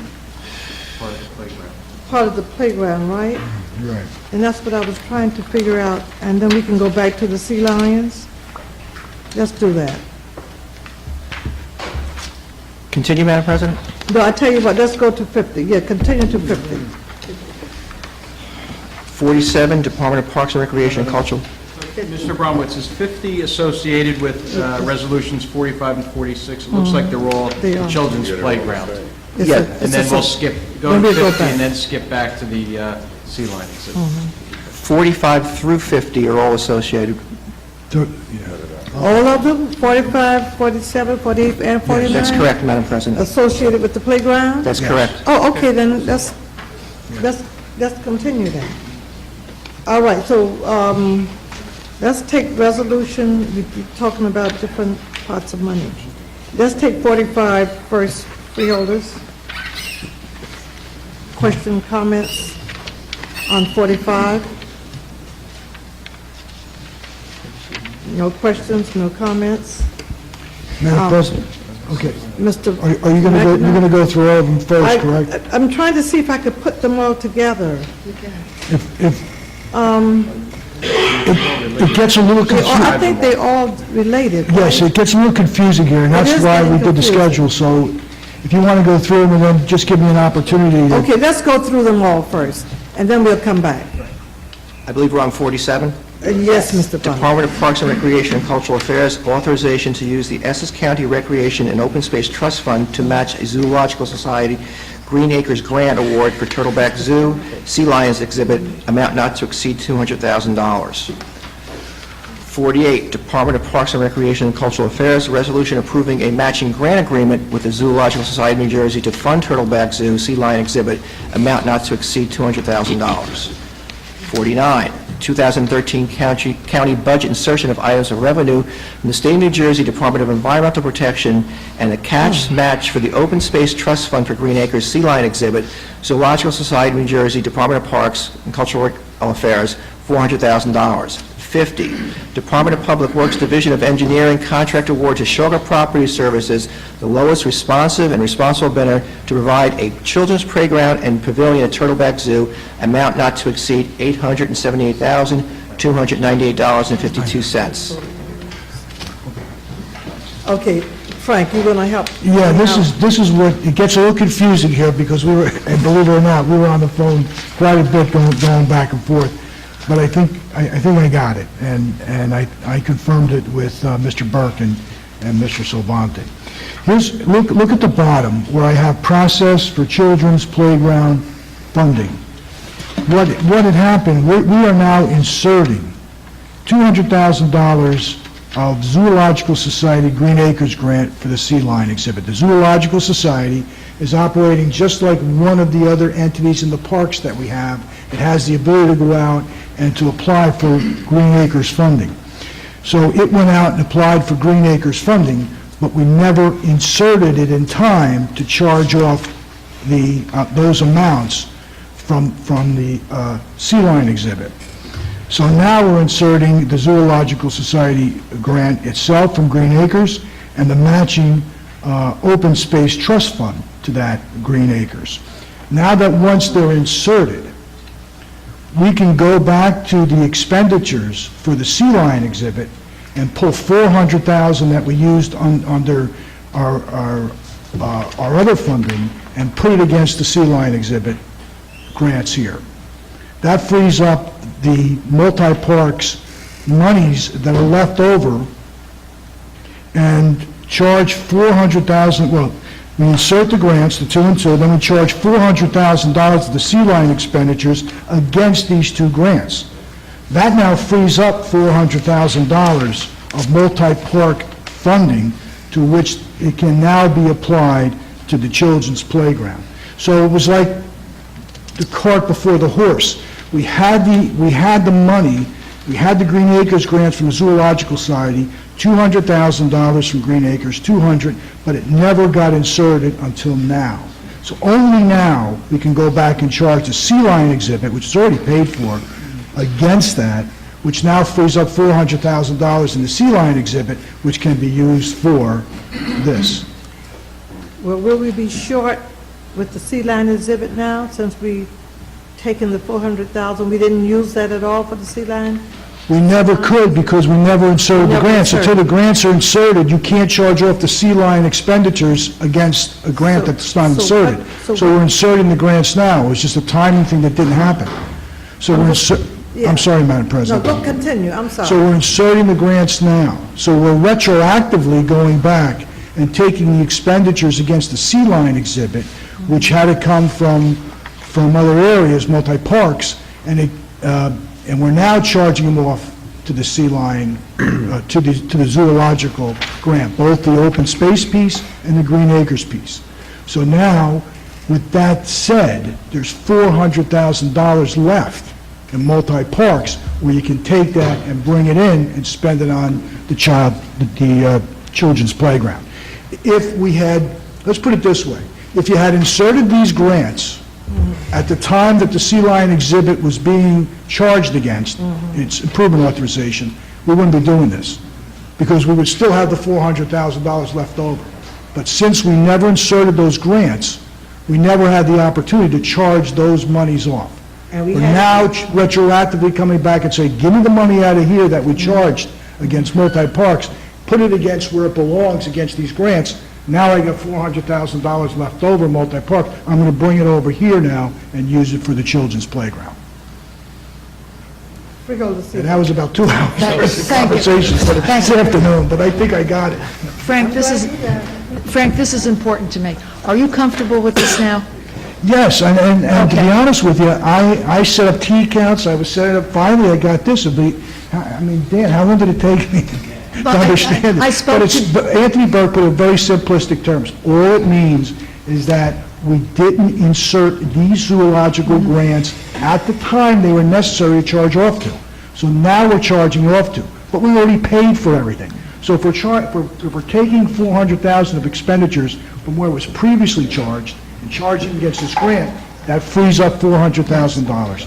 And that's Because- putting, if the question is, am I comfortable? Yes, At based the, on at the information. last meeting, I asked Dan if he would make sure that he spoke to you about this, because, and I see that he did, because I know that if you're not comfortable with it, there's no way as a freeholder board we could vote on it if you're not comfortable. So that's why it's important for me to know that you are comfortable with it, you got enough information, and everything is okay. Yes, and I think I tried to delineate that. Yeah, you did. I put it into You did. writing, I tried to explain it, because at first, it just wasn't clicking. But then it became, when you really think about it, it was just the cart before the horse. The grants were never in place to charge the expenditures for the sea lion exhibit. Now they're in place, so we're retroactively taking the expenditures out from where they were previously charged. Now that frees up that money. That money is now going to be used for the children's playground. Good, and I want to thank Dan also for following through with this and taking care of it with you. Thanks, Dan. As well as Anthony Burke and Ralph Barlow and Alan, Anthony's who going to be were, involved. and Josh too. Oh, okay, Very good. instrumental. Thanks, Josh. Let me just ask one quick question.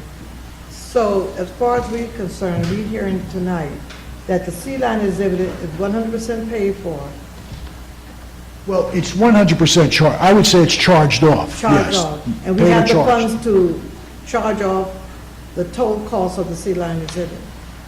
That is my understanding, yes. And I'll ask the administration to confirm that. But that is my understanding. It was never said it was fully charged off. It was just, all I dealt with was that there was $400,000 that was charged off there that was now going to be charged off against these grants. These two grants were never set up to be charged off against for the sea lion exhibit. So again, if we had set them up originally, they would have already been charged off, and we had $400,000 left in multi-parks, which now we're just doing it in reverse.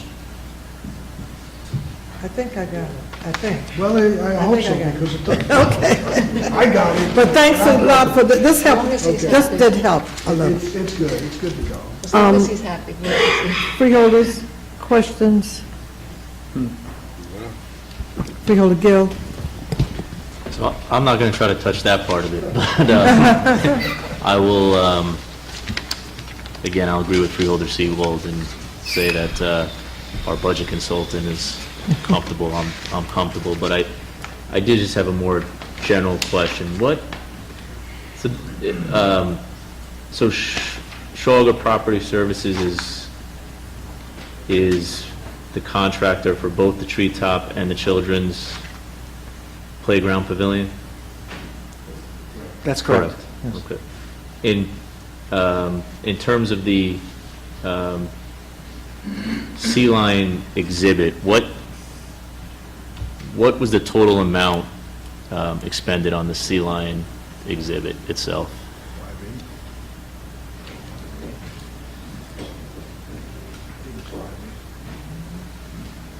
Dan Salvante, Director of the Essex County Park System. It was 5.548. Okay, thank you. Was there any, union work used as part of that to build that exhibit? Any union labor used to build that exhibit?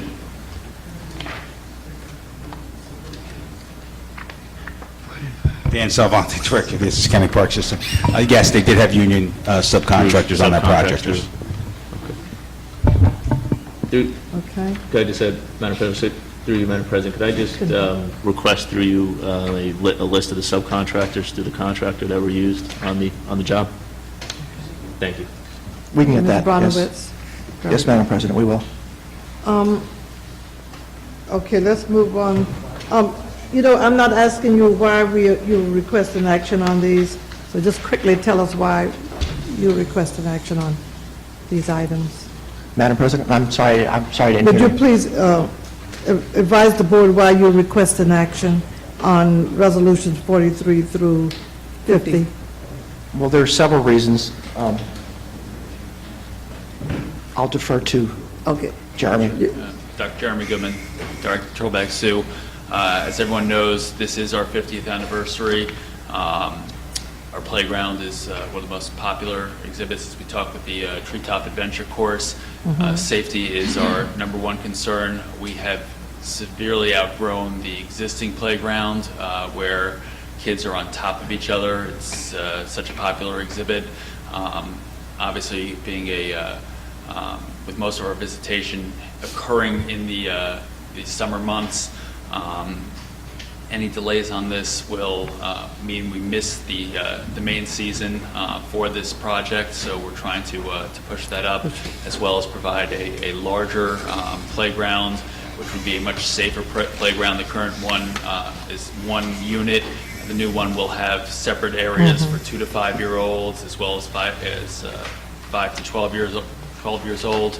Once again, for safety reasons, right now, all the bigger kids and younger kids are just right on top of each other. So based off of the seasonality, as well as our desire, our 50th anniversary, and our desire to provide a better environment for the children, the families, we're really trying to push the timeline on this project.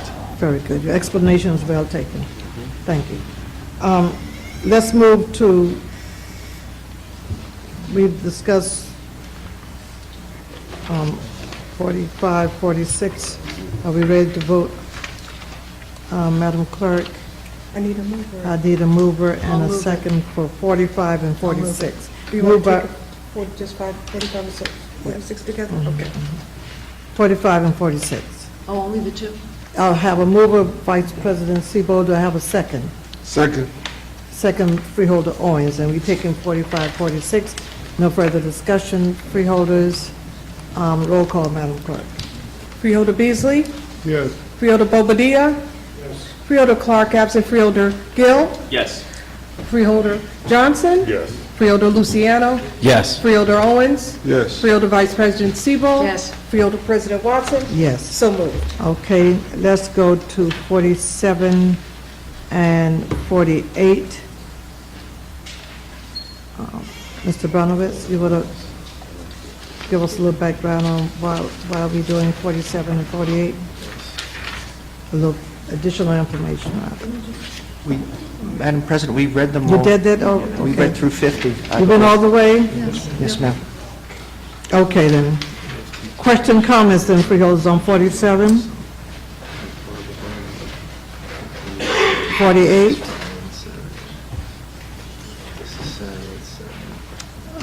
Then let's go to 49 and 50.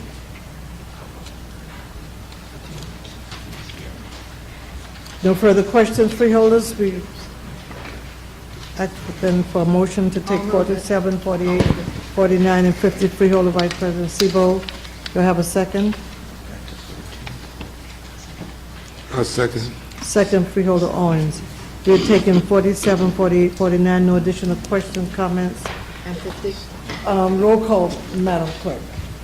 Freeholder Beasley? Yes. Freeholder Bobadilla? Yes. Freeholder Clark, absent Freeholder Gill? Yes. Freeholder Johnson? Yes. Freeholder Luciano? Yes. Freeholder Owens? Yes. Freeholder Vice President Siebel? Yes. Freeholder President Watson? Yes. So moved. Okay, let's go back to Resolution 15. Madam Mr. President, just to be clear, that was through 50? Yes, please. 47 through 50? Yes, 47 through 50. 47 to 50. Yes. Yes.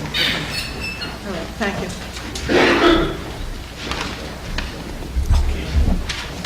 Okay, let's start, Mr. Brown, let's take 15. Let's take 15, 16, 17, and 18. Yes, Madam President. 15, Department of Citizen Services, Division of Youth Services, approval of State Community Partnership Program grants subcontracts to provide services for at-risk court-involved juveniles for 2013, amount not to exceed $747,370. This represents a contract matrix for various providers of services for court-involved at-risk youth for a period from January 2013 through December 31st, 2013, in response to an RFP issued under the State Community Partnership Family Court Services Program.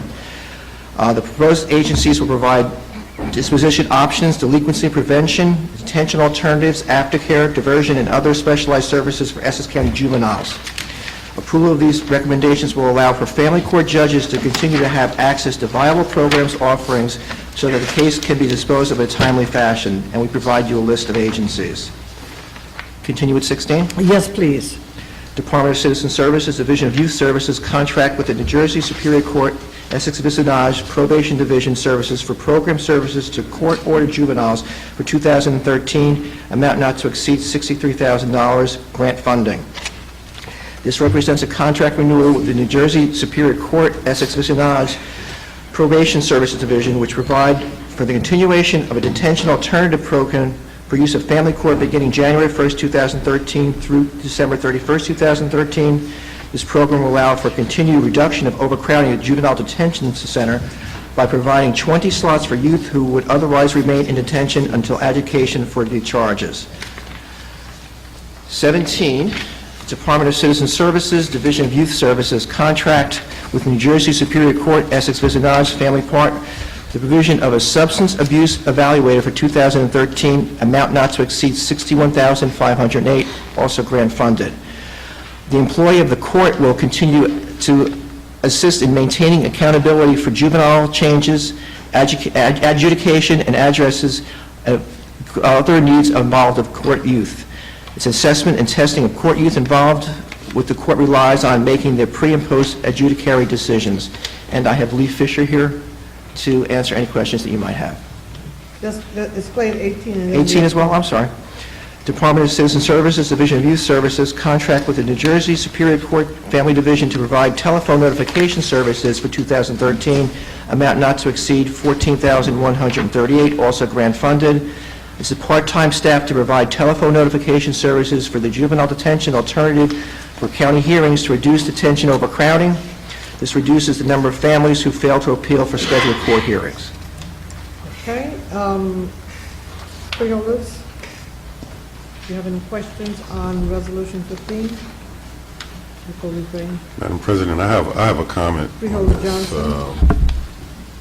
As you know, I've always been an advocate for youth, whether they're good or bad. And I want to say for the record again, this is not the first year that I spoke on this, and I want Mr. Fisher, I want to say it on the record that I asked to be a part of some of the youth activity because, as you know, my background was in juvenile delinquency. And I spoke to Mr. Valentine also, and I'm going to get into this. I'm going to force myself in if that's what I have to do because, you know, it's a thing where there's a lot of things going on in our communities with some of our youth. And I'm right there on the ground with them, and believe me, I feel some of the effects from some of the things that go on in our community, and I want to at least contribute to being given some kind of positive role modelship or something to some of them. And I've asked, and you all know on the record for the last 2 or 3 years, but this time I'm insisting that I do want to be a part of some of those workshops and things that you have there for those young men. Okay, Mr. Fisher, you want to comment? Yes, Lee Fisher, Director of Essex County Youth Service Commission. Yes, I'm Freeholder Johnson, through you, Madam Chair. We appreciate your interest, and I know your history relative to working with young people. As you've expressed, Mr. Valentine being here, he's one of the provider agencies that provide services through Aspera, through an evening reporting center, which quite frankly we run a very good program in the state. It's a state model. Both Hudson County and other major counties have sought to shadow or at least review the program here to model it the same way in which Essex County conducts its program. And one of the other contracts that's on the agenda is a PDA, probation detention alternative. And we have about 4 programs that are structured with different levels of accountability for youth who, depending upon their issues, it may be 1, 2, or a collaboration of programs, but for the most part, the Evening Reporting Center through Aspera is the essentially the base for many of these kids that are picked up from their homes at 3 in the afternoon and delivered to their homes at 9 o'clock in the evening, which helps to reduce our detention population. And the programming and the services that they do at that particular location offer a variety of activities that inspire and have those young people being responsive And we appreciate your interest, and we'd like to invite you and any other freeholders through you, Madam Chair, to visit that center. They operate every day, 5 days a week, and sometimes on Saturday because of some of the additional programming that they conduct with the young people. And you can see the kind of activities they undertake. In fact, one of our judges, he's retired now, but he's executive judge, Judge Triano, had always expressed a desire to see us not only operate an evening reporting center at this facility, but also a day reporting center for those young who are out of school or not actively involved doing some summer activities. Okay, very good. Additional question, comment, freeholders, and we are on 15. How many subcontracts do we have partnering with the State Community Partnership Program? Is it just that one, or you have several? In terms of the overall? Yes, overall. I think we have about 15 programs. We have about 15? Here. Is that in? There are 13 actually on this particular matrix. this particular And then you have contract. 3 others that are individual with respect to the courts in terms of And the name of all of these subcontractors is in our package? All those are in our package, yes. All of the subcontracts in our package. There are other services that we offer directly through the county administration, which we do on RFP. Okay. And how do we rate them? What do we do when we subcontract with these agencies? Do we rate them, or do we just visit them to make sure they're living up to the program that they say that they have for the county? Yes, Madam Chair. What happens, and in this instance, we RFP'd a year prior to this, and we actually contracted last year, and this is a renewal year. Each year, we have to do what they call a plan update. And in conjunction with that plan update, we have a committee of members on the Youth Service Commission, which can consist of any of the individuals on the Youth Service Commission, whether it's someone from the prosecutor's office, the courts, the public defender, our Department of Citizen Services, even other court staff and what have you.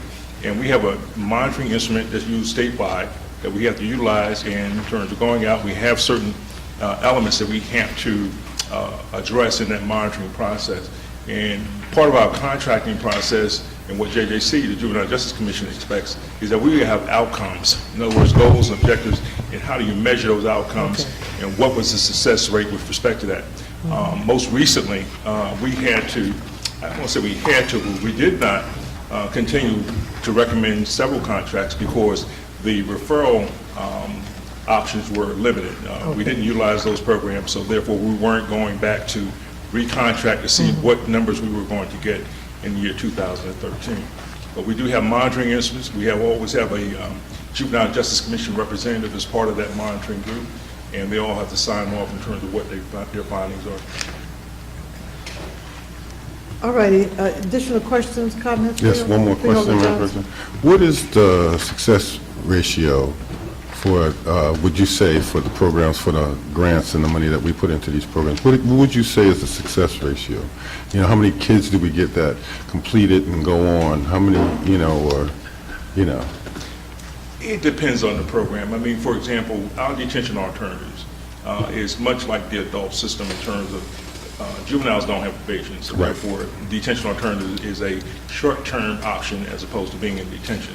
More often than not, most kids are in the programs for at least a minimum of 45 days. As far as the detention alternative program, provided they aren't violated and they maintain themselves to not be re-involved in this, another offense, that's considered a positive termination. We have some programs that, quite frankly, because of the nature of the charges, in those instances, they may be in a pre-adjudicated status. For example, if a juvenile has been alleged to have committed a sex offense, we have what we call a pre- and a post-adjudicated status. Quite frankly, that program, for whatever reason, I think we have a good 80-90% success rate with respect to those kids. And in some instances, those programs have served kids as long as 18 months. But previously, in a pre-adjudicated status, and then evolving into an adjudicated status. And as you know, one of the reasons why we're able to do that is because the serious nature of that type of an allegation, lawyers aren't apt to have their juveniles to acknowledge or say that they committed such an offense. But we realize there's a need to service these kids early on, whether they're admitting or not, and so it varies. And then we have delinquency prevention programs. Those programs are not necessarily measured on whether they really sit abate, but we do have some very good success with those programs. Okay. That's- That's it. All righty. Additional question, comments, Freeholder Joe? Just as a follow-up question, Madam President, just on the matrix, the slot level represents the total amount of slots, doesn't necessarily mean you fill all of those slots? Just the maximum number of slots that's available. And through you, Madam Chair, that's an excellent question, because over the years, quite frankly, we've had, for example, our detention alternative programs running at, in some instances, 25 open slots. And over the course of a year, we would expect at least 100 juveniles and 25 per quarter because of the length of enrollment. But in some instances, it might be less in terms of total outcome because the number of kids that are coming into the system is reduced, and it depends on how the judges make their decisions about what type of alternative they should be in. And so we're constantly revising ourselves. We'll be going out to RFP for 2014. So we expect that through the planning process and looking at our data, we'll make the appropriate decisions about what we may solicit as far as the slot level for various programs. Just one follow-up to Madam President. Continue. The other, a couple of the other providers which are outside of the county,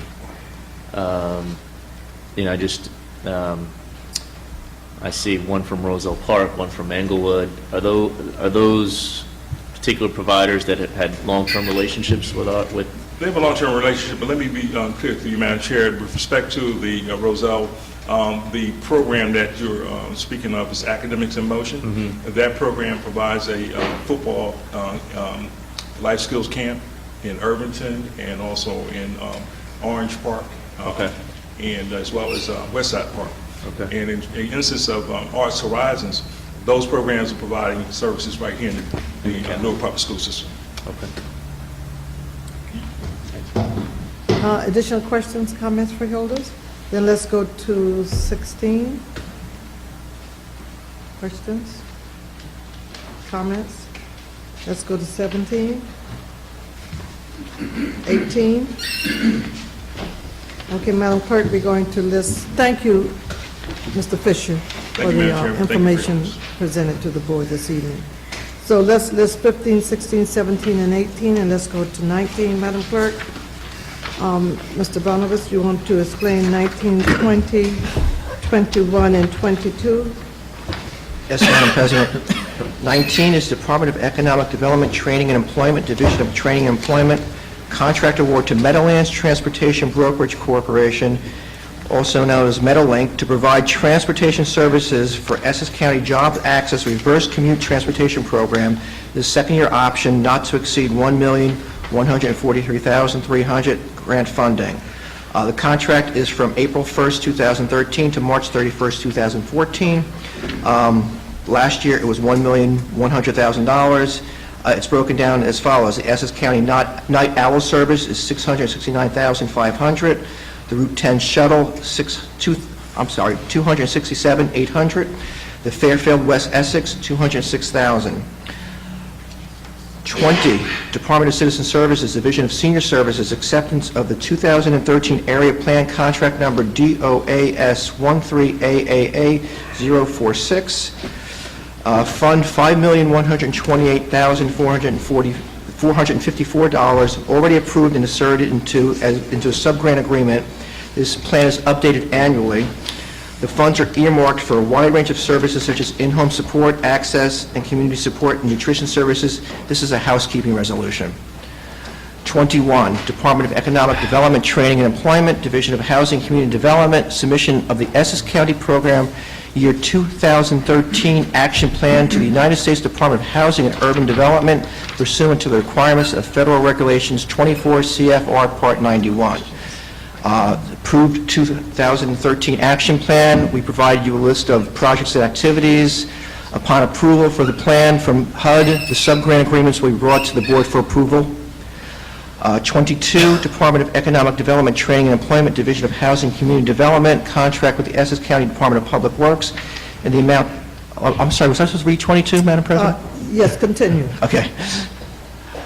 Department of Public Works in the amount of $289,267 for traffic signal and roadway improvements in the Township of Belleville at the intersections of Belleville Avenue and Branchbrook Park Drive and Belleville Avenue and Union Avenue. It's a contract with Public Works to provide for traffic signal and roadway improvements in Belleville. Again, it's Belleville Avenue and Branchbrook Drive, and upon approval, Public Works will advertise bids for the services. Okay, very good. Freeholders, question, comments on 19, 20, 21, 22.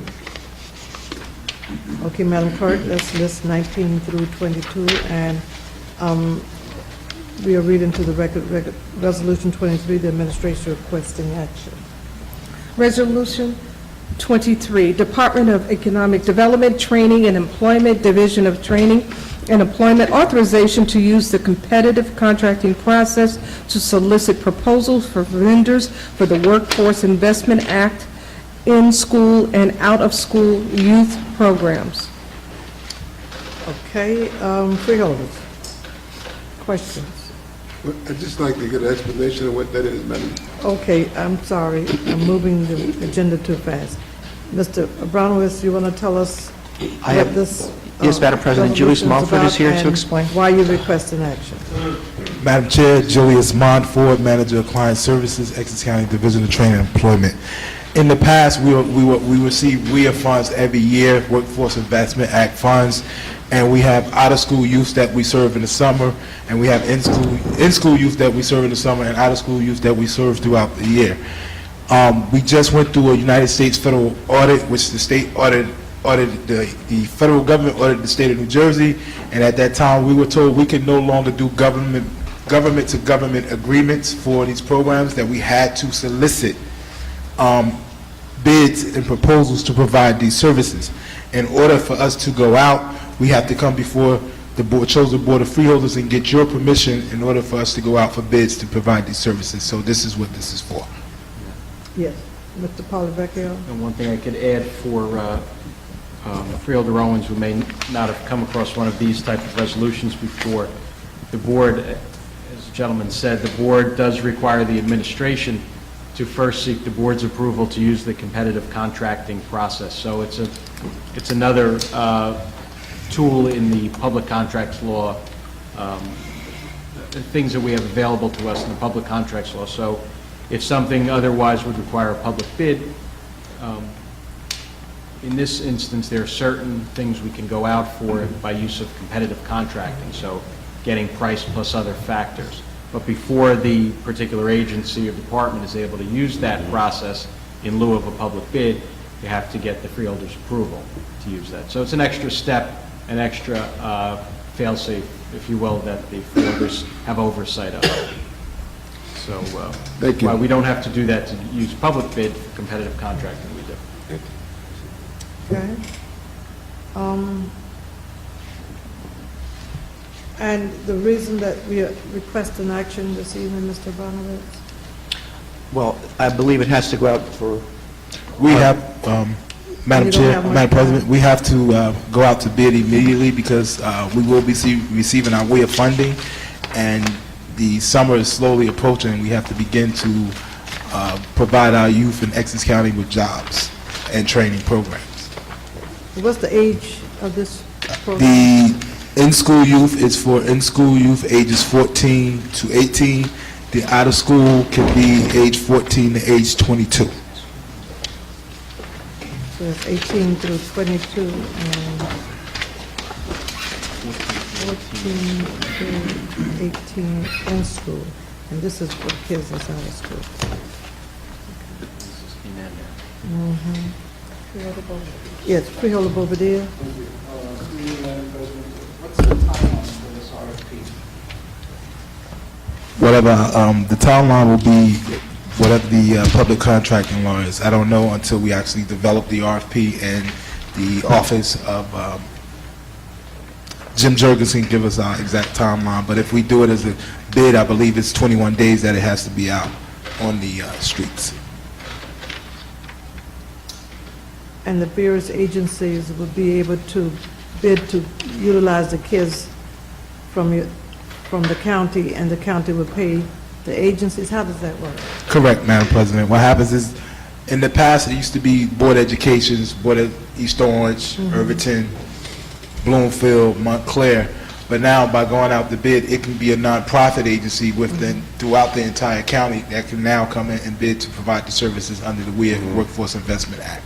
And what we do is we provide them with a total grant amount to service a certain amount of kids. When we come back before you, we'll have a level of service and how much that agency is going to receive to serve those children. If it's in school throughout the summer, it's usually a 6-week program that the agency is required to monitor all year long for a 2-year period, as long as the kids are still in school. If it's out of school, we have certain programs like the workplace literacy program, workplace readiness. Those programs are also in place, and we have individual training accounts where an individual that may have dropped out of high school, they can come in, go to ABE, or if they dropped out, it's been a while, they graduated, they haven't found any training, just as any unemployed individual can come into the One Stop. These youth between the ages of 18 and 22 can come in and receive some kind of occupational training to help themselves become self-sufficient. Okay, very good. All right. Additional questions, freeholders? No? Okay, thank you. Thank you, Madam For the President. information. We'll go, no further questions, freeholders. Do I have a motion and a second to take resolution 23? Moved by Freeholder Bobadilla and second by Freeholder Beasley. Roll call, Madam Clerk. Freeholder Beasley. Yes. Freeholder Bobadilla. Yes. Freeholder Clark, absent Freeholder Gill. Yes. Freeholder Johnson. Yes. Freeholder Luciano. Yes. Freeholder Owens. Yes. Freeholder Vice President Sebo. Yes. Freeholder President Watson. Yes. So moved. Okay, let's take 2425, Mr. Abramowitz. Resolution 24, Department of Parks. 24 and 25, yes. Department of Parks, Recreation, and Cultural Affairs, contract award to Hodges Party Rentals to provide rental of party-related items, exercising 2-year option, amount not to exceed $200,000. The contract period is from May 18, 2013 to May 17, 2015.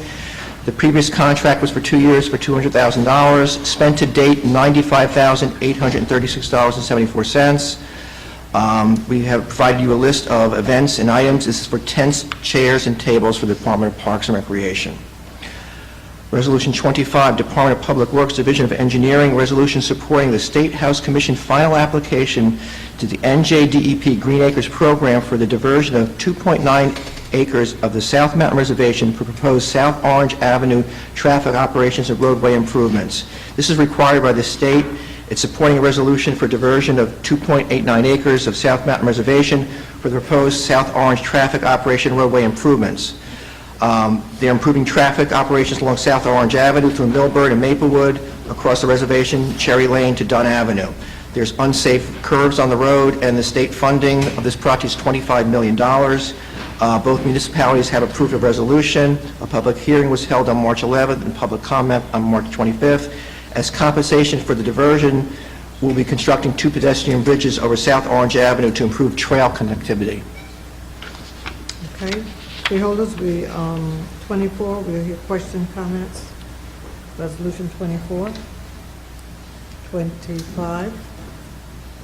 No questions, no comments on 24, 25. Madam Clerk, we list the 2 resolutions, and we'll go to Resolution 26. You want to read them to the record?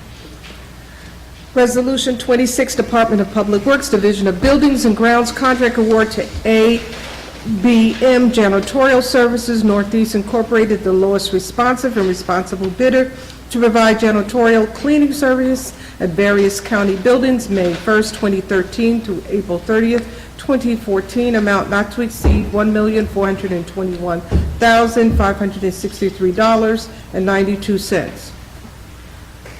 Okay.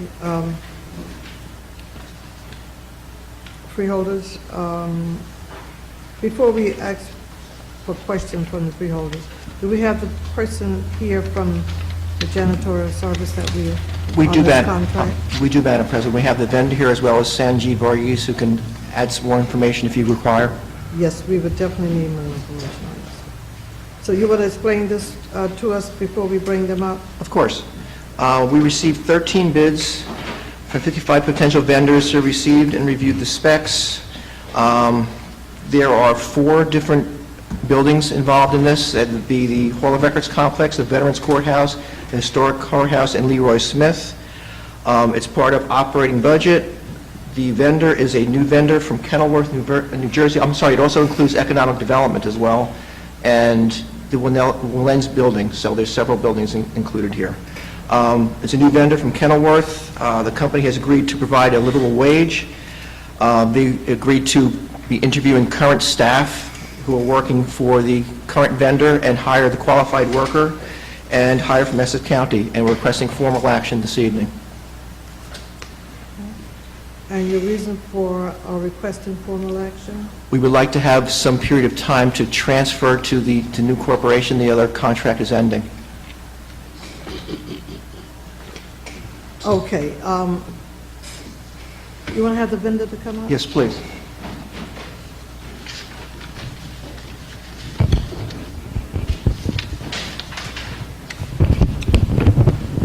Good evening. Okay. State your name for the record for us, please. Elgar Quijandria, And District the- Manager for ABM. Do you need her to spell that for you? Okay, very good. And the young lady that's with you, would she be speaking also? Lady Almonte, ABM HR. Okay. Who wants to tell us a little about the firm? Give us some information on your company. We are in the business 103 years. We have more than 100,000 employees throughout the United States. Okay, and your location throughout the United States, just a couple? We have an office in Kennewick, New Jersey. Our headquarters is in New York City. Okay. And you have contracts with government buildings, or? Yes, we do. We do several businesses in Newark. We do PSCNG, Gateway 2, Newark Airport, Terminal C.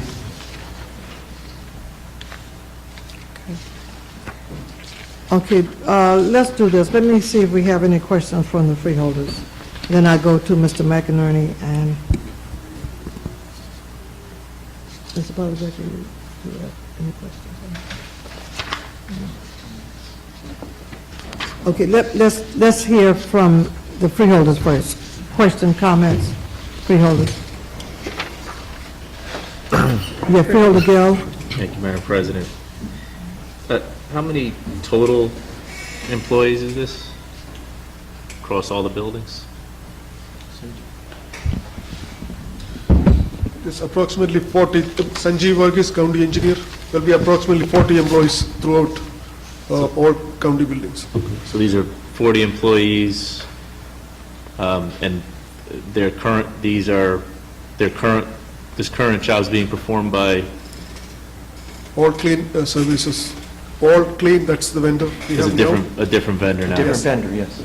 So the new vendor will afford the current employees the opportunity to reapply for their jobs? How's that going to work? They have agreed to interview them and they will hire the qualified employees. Okay. And they are, I'm sorry, Madam President. Continue, thank you. And they are going to be paid minimum wage? They will be paid more than minimum wage. What will be the hourly rate for these employees? In the contract, we have specified not less than $15.33. Okay. And the minimum living wage is 14. Okay. And this will be for how many hours?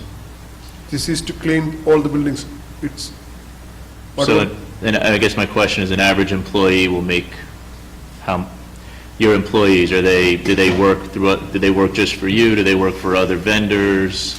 They're going to be working just for us. Just for you? Okay. Do you provide health care for your employees? Yes, we do. Okay.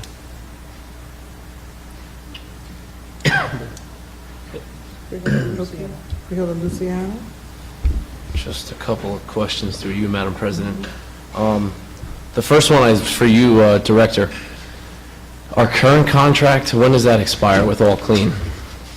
Again, Sanjeev Varghese, County Engineer. The current contract with All Clean expires on April 30th in 2 weeks. Okay. So that would make sense. It says May 1st would be the start of the new contract. A question in regards to security. The employees, are they screened? Obviously, this is a government building, so. All the employees will be screened, background check. The whole sheriff has to clear them before they get employed. Okay. Thank you, Madam President. Thank you. One question, Madam Chairman. Yes, Freeholder Owens? Are they union? Yes, they are. Which union do they belong to? 32BA. Of what, that's just the number, the local, what is the name of the union that represents them? Like the Teamsters or the Longshoremen or the, what, is it under the, is there a CWA or what? Yeah, that's- I don't know. I know it's 32BA. It's local 32BA. That's my question. That's a local number, if I'm not mistaken. But is there an international union that it belongs to, like AFSCME or American Federation of? I believe it's ESUS, Local 32BA. What'd you say? I'm hearing you. ESUS? It's SEIU. Okay, thank you. I'm sure, through you, Madam President, I'm sure, Freeholder Owens, we can get you the exact information for you by tomorrow. Okay. That's it. Additional, I'm sorry, Madam President, through you, just one more question. I'm sorry, Sanjeev. I'm not trying to belabor the point. This contract just deals with labor, or does this also deal with supplies? Again, Sanjeev Varghese, County Engineer. This is for the labor and all the supplies and equipment. Different. Okay. Thank you. okay.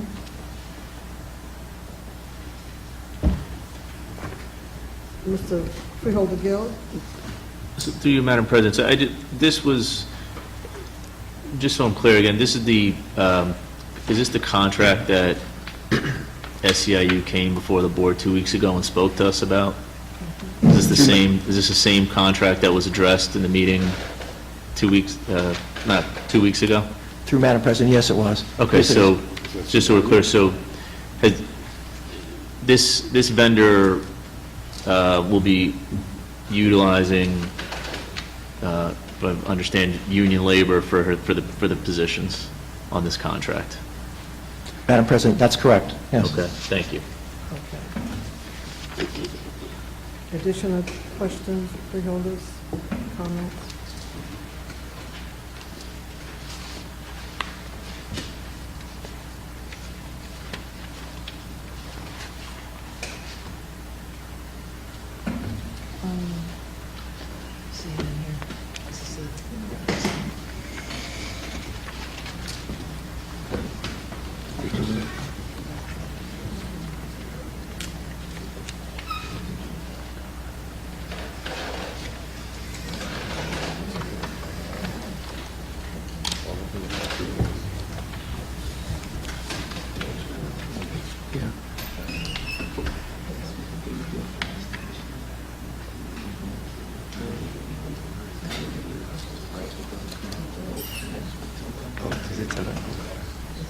Wait a second, yes it is.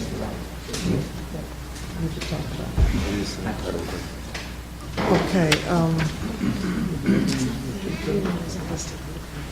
and most of your employees live in the area, Essex County area? Yes, they are.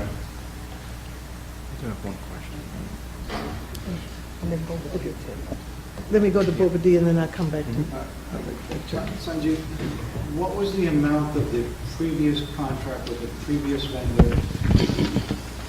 You have that amount? Yes, I do. Last year, up to April 30th, for 1 year, it was $1,442,241. That was like $21,000 more than what this contract is. For the same equal services? For the same equal service. Thank you. Okay, Mr. Pavlicki, and then Mr. Abramowitz or Mr. Varghese, is this limited to the one-year contract period, or is there an option for another year in there? This is a 1 year with 2 year option, 2 year extension option. With 1 2-year option? Yes.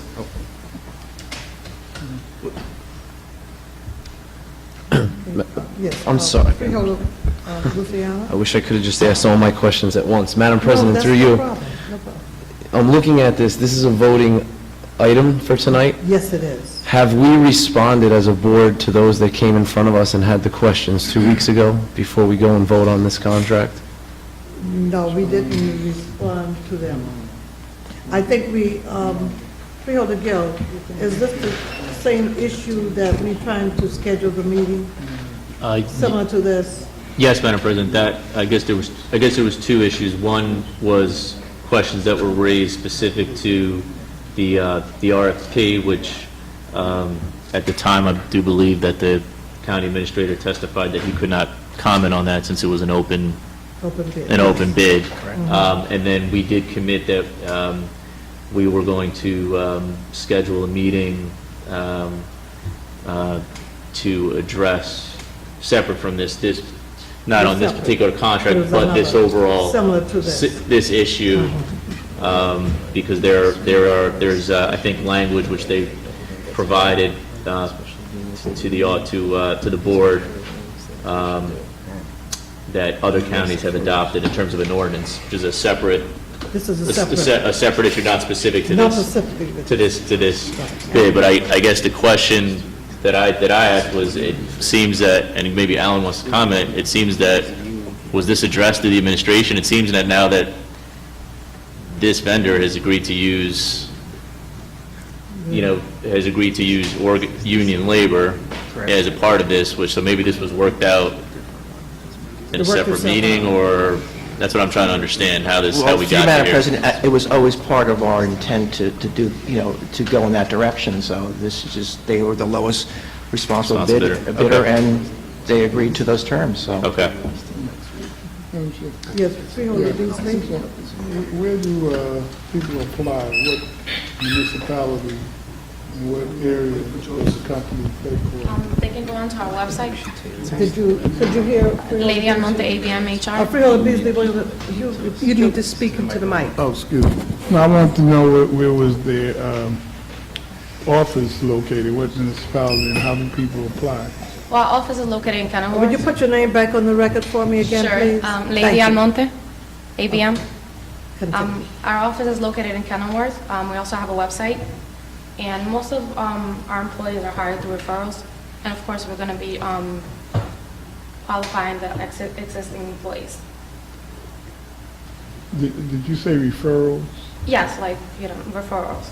And you have a website, you said? And we have a website, yes. And our office is located in Kenilworth. Thank you. Freeholder Bobadilla? You said you were qualifying all existing employees? Yes. Would there exist an opportunity for new hires? Yes.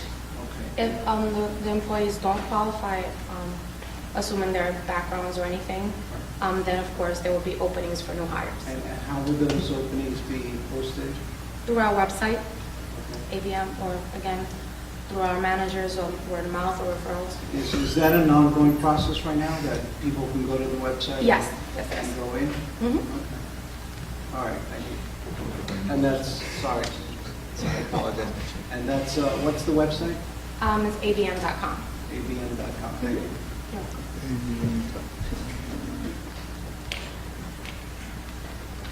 Okay, additional questions, freeholders? Your question, Freeholder Luciana, I think Freeholder Guild responded. Yeah, you comfortable with that? That's okay, yeah. Okay. Additional questions, freeholders? Okay, do I have a motion and a second to take resolution 26? I'll move it. Moved by Freeholder Bobadilla and second by Freeholder Beasley. Additional questions, no questions, comments, freeholders, then roll call, Madam Clerk. Freeholder Beasley? Yes. Freeholder Bobadilla? Yes. Freeholder Clark, absent Freeholder Gill? Yes. Freeholder Johnson? Yes. Freeholder Luciano? Yes. Freeholder Owens? Yes. Freeholder Vice President Sebo? Yes. Freeholder President Watson? Yes, So moved. okay.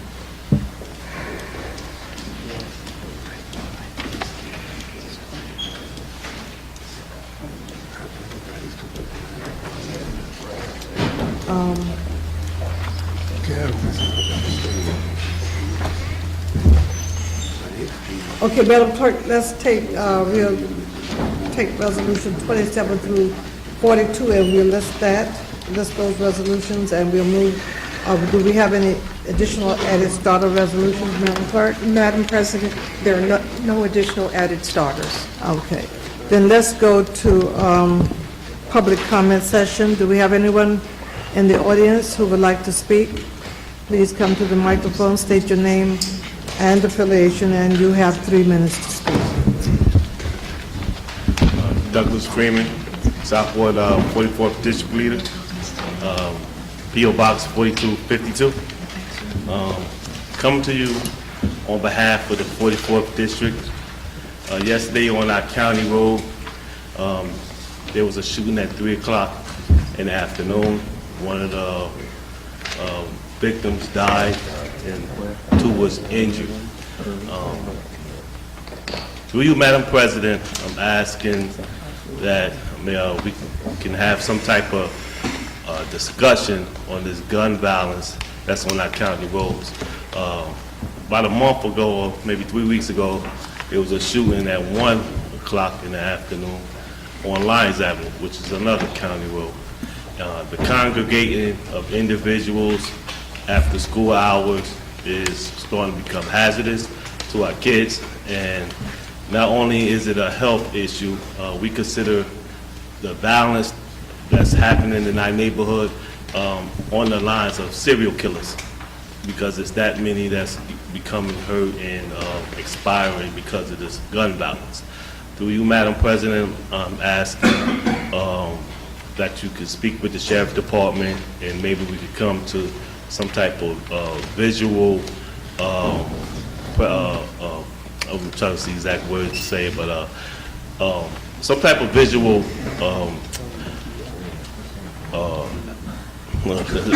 this is a topic that's really is hurting me real bad, so I can't really always speak on this matter, because we're losing a lot of kids and young men, and it really hurts to have to come before you and speak on this matter. Through you, Madam President, could you look into this and speak with the city of Newark, and we can have some type of discussion on the gun violence that's happening in Newark and on our county roads. Thank you. Thank you for your comments. Do we have anyone else who would like to speak at this time?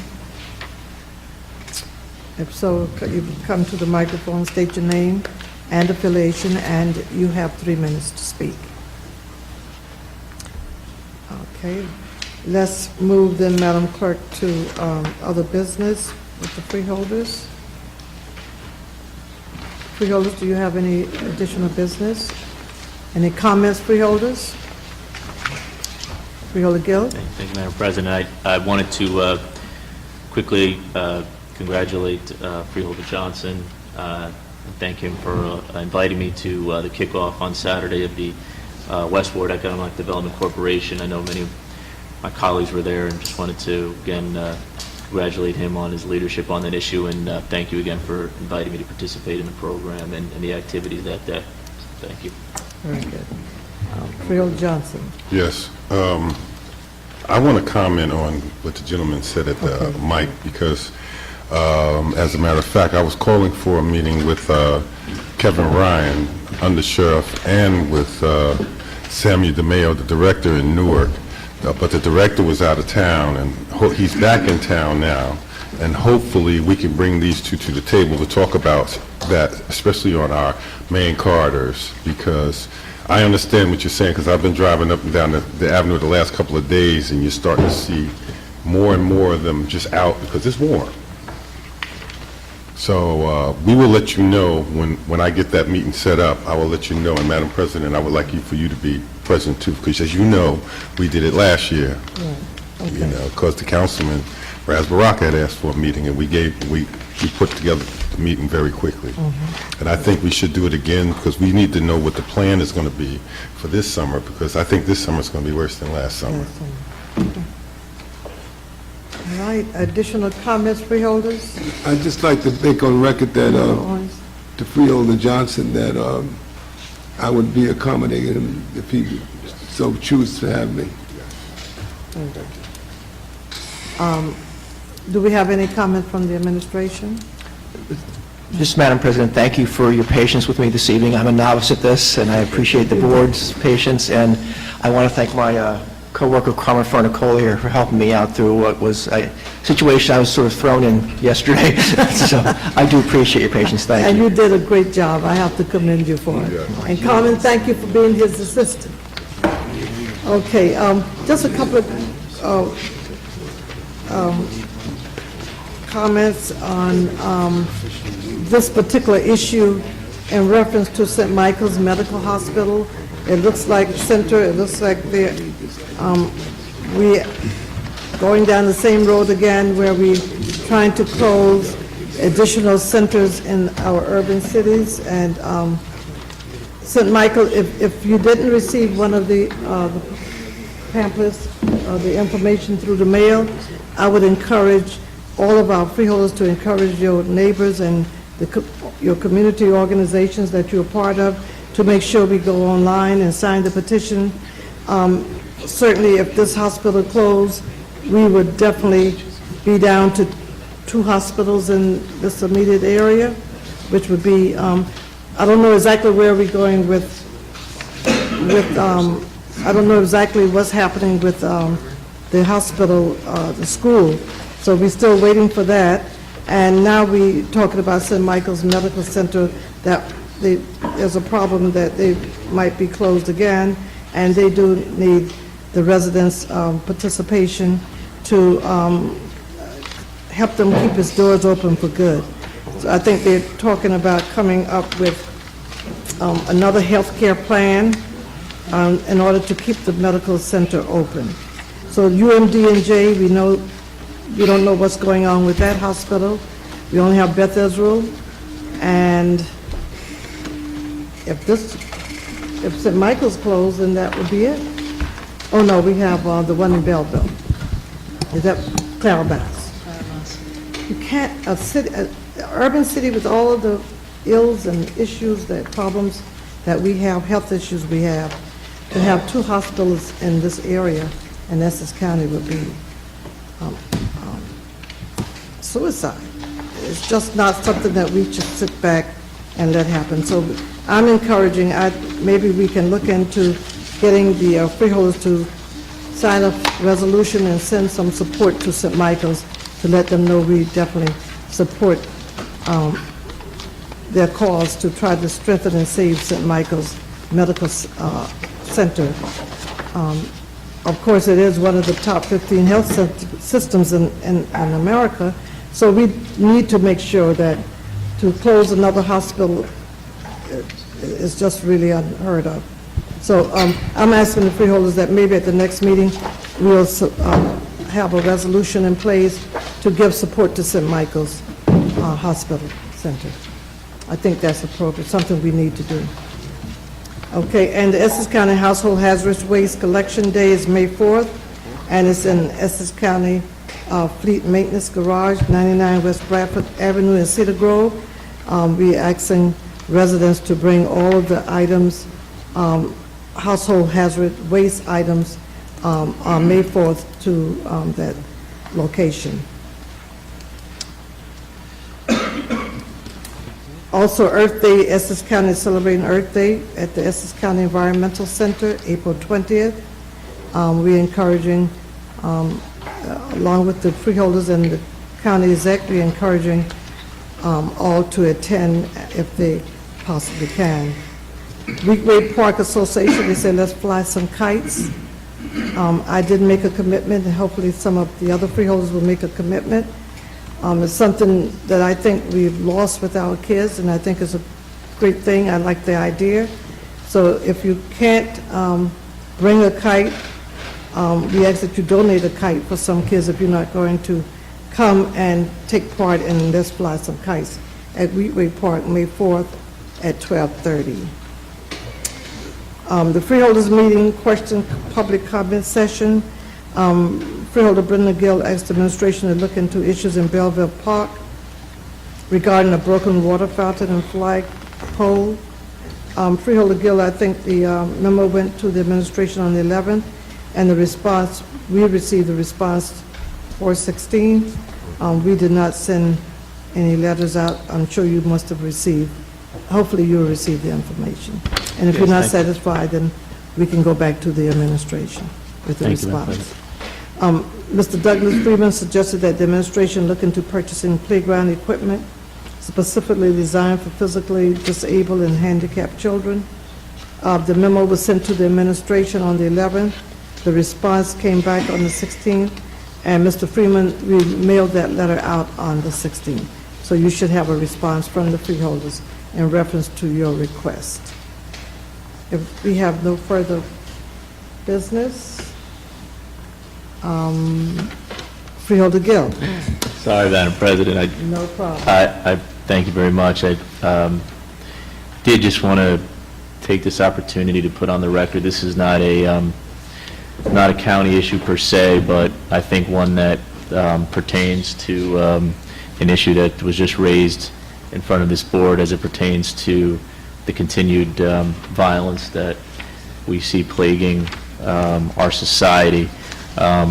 Today there was a vote in the U.S. Senate, unfortunately, which did not succeed on 6 amendments, which I think would have specifically helped with the issue of gun violence in our society. And I would like to just say that I think it's a disgrace in terms of how our elected officials, not all of them, but many of them, have ignored the will of the American people on this issue. And I would hope that in both parties, our leaders in both parties reach out, in particular our governor, who, as we know, is a national figure.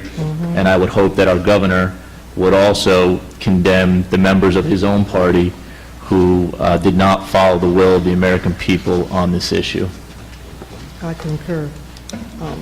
But certainly, the gun violence is a health issue in this country, and something definitely needs to be done about it. No further comments, freeholders? Do I have a motion to adjourn? So moved.